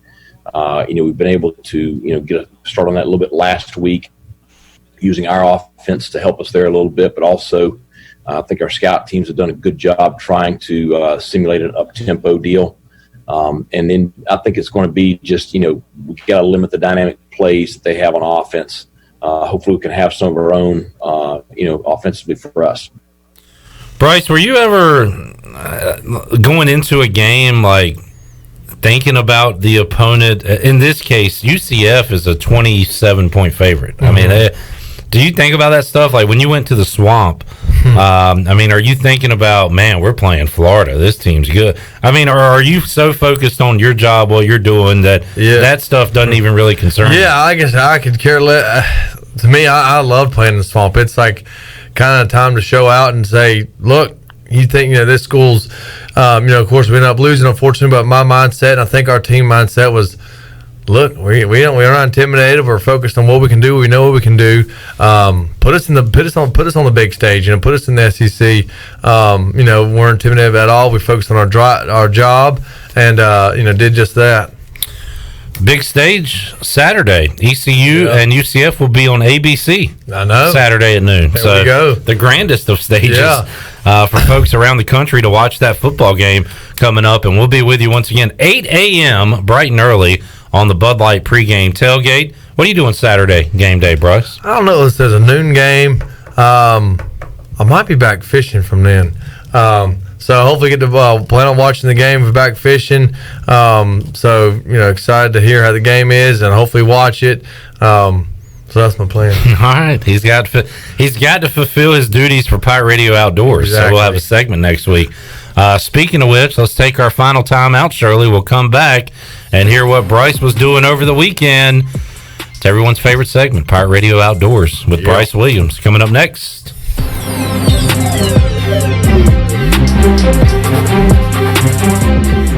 The Man Cave Salon for Men was built on the concept to serve only men. The Man Cave is the place for men to get together and take care of themselves. I'm Amanda from the Man Cave, and we offer professional manicures, pedicures, and a salon for all your hair care needs in a true masculine environment. Go to our website at mancaveandnails.com and book your appointment today. The Man Cave, now open on the corner of Evans and Fire Tower. Stop into the Man Cave and get your best life.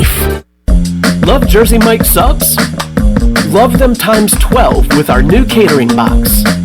Packed full of a dozen individually wrapped subs. They're yours for the sharing. Jersey Mike's. Be a sub above. Tired of cooking at home? Change it up without getting up. Just order Jersey Mike's through our app for no contact delivery or no contact at the door pickup. Jersey Mike's. Be a sub above. Do you think you might have been exposed to COVID-19? Maybe you're planning to visit parents, family, or friends. Arc Point Labs of Greenville offers same-day COVID-19 results. No referral needed. Same-day results available. Arc Point Labs of Greenville offers easy solutions to COVID-19 testing. Arc Point Labs of Greenville is located across from Vidant Hospital on Executive Circle behind Southern Bank. Call for an appointment or walk in. Arc Point Labs of Greenville, 215-5688 or arcpointlabs.com.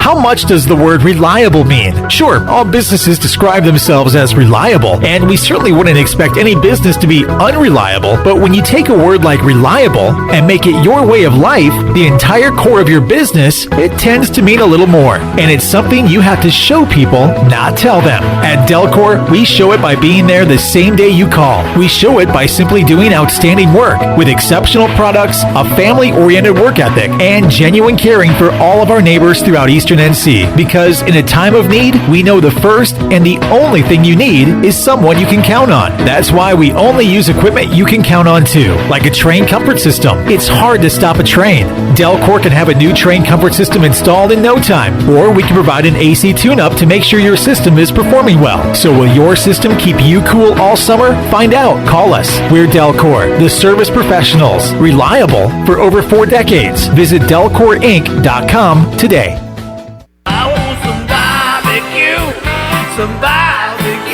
While you're sleeping, our whole hogs are slow cooking over wood to create that bite that Eastern North Carolina is known for. I'm Sam Jones, and for more than 3 generations, my folks have been the torchbearers for what whole hog barbecue is supposed to be. At Sam Jones, you'll find plenty of smoke, but no mirrors. Everything, and I mean everything, is made fresh daily, including our sides, sweets, and sauces. Come on over and see us at Sam Jones Barbecue, and I bet you'll be able to taste our passion in just one bite. Sam Jones Barbecue, Fire Tower Road. Summertime is here with hot temperatures, thunderstorms, and hurricanes. It's easy to recognize pests invading your home, but a lot of people forget about moisture destroying your home's crawl space. Pest Tech is celebrating its 20th year protecting your homes using dehumidifiers, professional-grade liners, and most importantly, our licensed and highly trained technicians. Visit PestTechOfGreenville.com for a free estimate on moisture control and the other silent destroyer, termites. Trust your home to the best. Pest Tech of Greenville, your East Coast exterminating professionals. When you can take your eye off a big pizza pie that's Familia. Take a break from your dining room table and bring the family to Familia for lunch or dinner. Familia offers favorites like New York-style pizza, lasagna, chicken parmesan, chicken marsala, homemade meatballs, plus specials like mahi fish and chips, and steak pizzaola. If you need food to go, Familia's drive-thru window is open and ready for all takeout orders. Call 689-6330. Familia, Fire Tower Road near Pitt Community College and FamiliaNC.com. This is Coach Gary Overton, and you're listening to Pirate Radio, the voice of the Pirate Nation.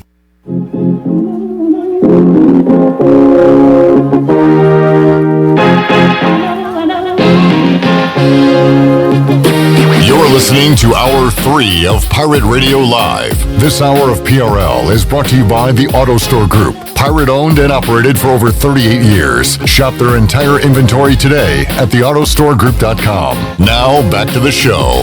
Welcome back. Taking a look at your stock market report for the day. The Dow was down 525 points at 26,763. The NASDAQ is down 330 points at 10,632. And the S&P is also down 78 at 3,236. That's your Wells Fargo Advisors financial report. For a personal look into investing, call Wells Fargo Advisors today at 756-6900 in Greenville. Wells Fargo Advisors, LLC, member SIPC. Now let's head back in to Pirate Radio Live. Here's your host, Clip Rock. All right, one more segment to go with Bryce Williams here on a Wednesday. Coming up Thursday, got another edition of PRL on the way. The return of Tyler Feldman from WITN Sports. I don't know, we've had him on this year. It's been a long time since we've talked to old Feldman. We'll see what he's up to. Got that coming up. Stephen Igo, Hoist the Colors. Troy D will be in the Pirate Radio studios as well on Thursday as we'll continue to get you ready for ECU at UCF. And before we get to Pirate Radio Outdoors, Bryce, you were talking during the break. This is a big week for the scout team to get ECU ready for and you said particularly the speed they're going to face from UCF's offense. For sure, yeah. I heard Coach Houston say, getting the scout team to do an up-tempo, and most, it's cards, so, you glance at the cards, and hopefully the guys really bought in this week. Hopefully in each week, but, home opener, a fast team, you try to mimic the opponent's offense as best you can. So hopefully the guys have, really bought in and, fast tempo, run the plays, running routes hard, blocking hard, just to get the starting guys, the best look they can to, have them prepared. Looking forward to being with you at 8 a.m. on Saturday on the Bud Light pregame tailgate. Shirley and the crew will be here. We got a ton of guests, ton of great content coming up on Saturday. And, of course, after the game, the U.S. Cellular fifth quarter call-in show. We'll take your calls until the last caller is served. And Rick Smith going to be an analyst with us this year on the fifth quarter. All right, Shirley, hit the music. Let's get to this week's edition of Pirate Radio Outdoors with Bryce Williams. Bryce, what'd you do over the weekend? Well, the weekend was a little bit not crazy. It was the last week after Pirate Radio. On Thursday, went fishing Thursday morning, and thank goodness we were hot on it. We got out there before the sun, and man, their fish were feeding like crazy, bait everywhere. And it was just a good time. Caught some on top water, trout, caught bluefish a little farther back in the creeks than normal. Caught, probably within 3 hours of fishing, probably caught, a total of 40 fish, some good trout. So didn't leave the live well had some fish in it and ate some trout that night and got some in the freezer. And nice, man, it got me and my buddy fired up from when it gets a little cooler and the trout bite gets even hotter. It gets cooler, but the trout bite gets hotter. So, real excited about that. It's a great time of year, and looking forward to keep on going. It sounds like the rod was burning. The rod was burning. It was good stuff. The weather was cool. The rod was burning, and the trout were biting. Great day. So that was Thursday. Anything else? It was Thursday. This weekend, I don't think I did anything outdoors. The wind was blowing pretty heavy, so wasn't able to get on the boat or anything like that, because trying to fish in,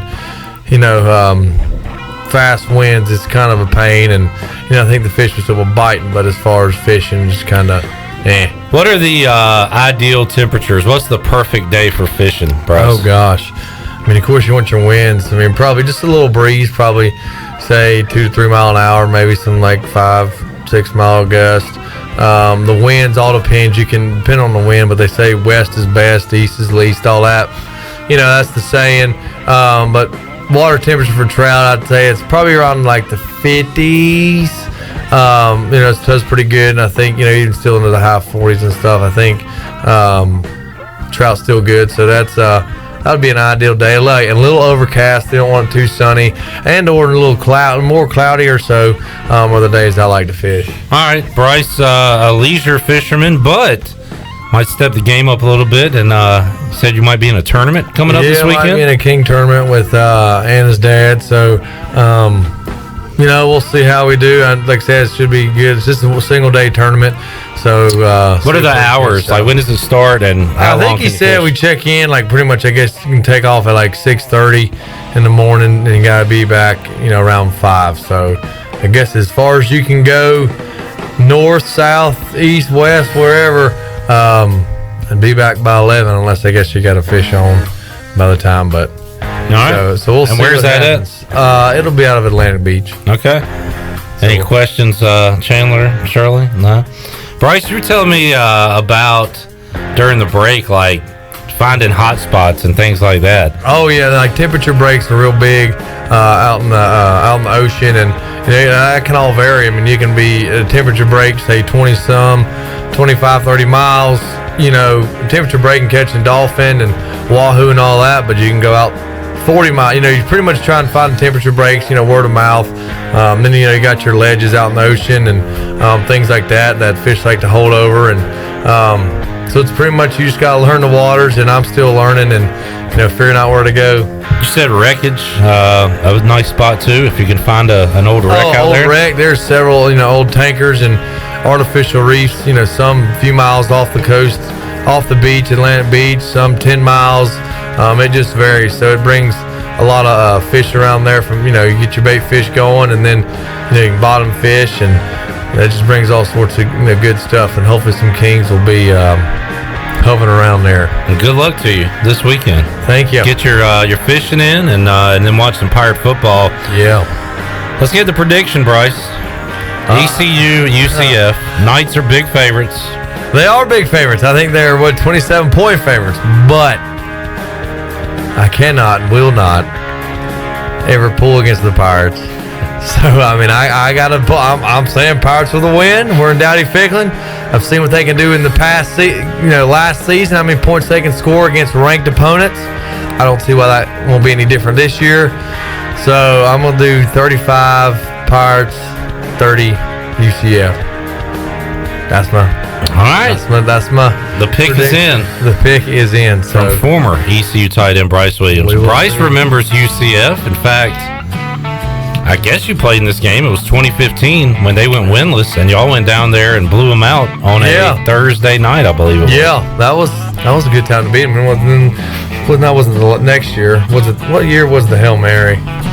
And that was not to bring up. That was the year before. Bad pass, but it was good, I guess, to get them back that time. Yeah. I don't think that game has much stakes on it as it did in 14, but hey, a win's a win, and we got it done. I asked Rick Smith talked about the Hail Mary. What was your point of view watching that from the sidelines, Bryce? I guess I was at the farther. I think I was on our 30. No, their 30. So I was at the farthest end. Ready to celebrate. And I mean, I was like, shoot, Hail Mary, that's obviously a low chance ball, but crazier things have happened in this sport. And unfortunately, he caught it. He did. Brashad Perryman caught the ball, ruining a great comeback and senior night for Shane and Justin. Daggum. Can we stop talking about that game? Yeah, sure. That's fine. What do you want to talk about, Jim? Well, going back to the 2015 UCF game, every time I think about that game, I think about that catch that Zay Jones had in the corner. Oh, yeah. He had like a little two-tapper. It was on the, whatever end zone that was. And give credit to Blake Kemp. He put it right in the bucket. Yeah, I think I was on the field there. I think I did. I saw that. So, yeah. I got a first row view of that. So must be nice. Yeah, good seats back then playing on the team. Yeah. All right. Well, who knows? Maybe the Pirates can get UCF again. We owe them a couple. Yes, we do. So let's go ahead and get them. Bryce, thanks for hanging out, man. Thanks for having me. We'll talk to you next week. Recap ECU UCF and preview ECU Georgia State down in Atlanta. There we go. We're in the season, baby. Now we got stuff to talk about. Excitement We're good. Time. Excitement time. Sure hasn't played that cue yet. This season. Excitement time. There we go. We heard it. Shirley, Chandler, great job as always. We'll see you folks mañana, Thursday, 3 o'clock for an all-new edition of Pirate Radio Live. Stay tuned to our social media accounts. We got a Zoom in 15 minutes with ECU offensive coordinator Donnie Kirkpatrick and defensive coordinator Blake Harrell. So we'll have that out on our social media accounts later on tonight. So keep your eyes out for that. We just released the Zoom where myself, Troy D., Brian Bailey, Brian Meador, Billy Weaver gave out predictions for the game on Saturday. And also, I had a great Zoom with Garrett McGhee earlier today, who showed off his awesome new ECU tattoo. Need to show that to Bryce while we're... got it on there? Let me see if I can find it. He might put it on Instagram if you got it right now. Let's see. I think I got it right here. Check out that baby. Oh, yeah. Got a nice logo in the I'll do arm. for one, but I just can't figure out. You got any tattoos? No, I knew that. You got a big old tattoo. You know, I got my hook on the back. But I need to get my Eastern North Carolinian pirate themed nautical tattoo. Yeah. That'd be cool to have. Just a matter of when and where. All right, Tattoo Talk, a new segment coming to you on Wednesdays. We'll see you Thursday at 3 on Pirate Radio Live. So long, everybody. Yep. Thanks for listening to Pirate Radio Live, an exclusive presentation of the voice of the Pirate Nation. This is Pirate Radio, WG.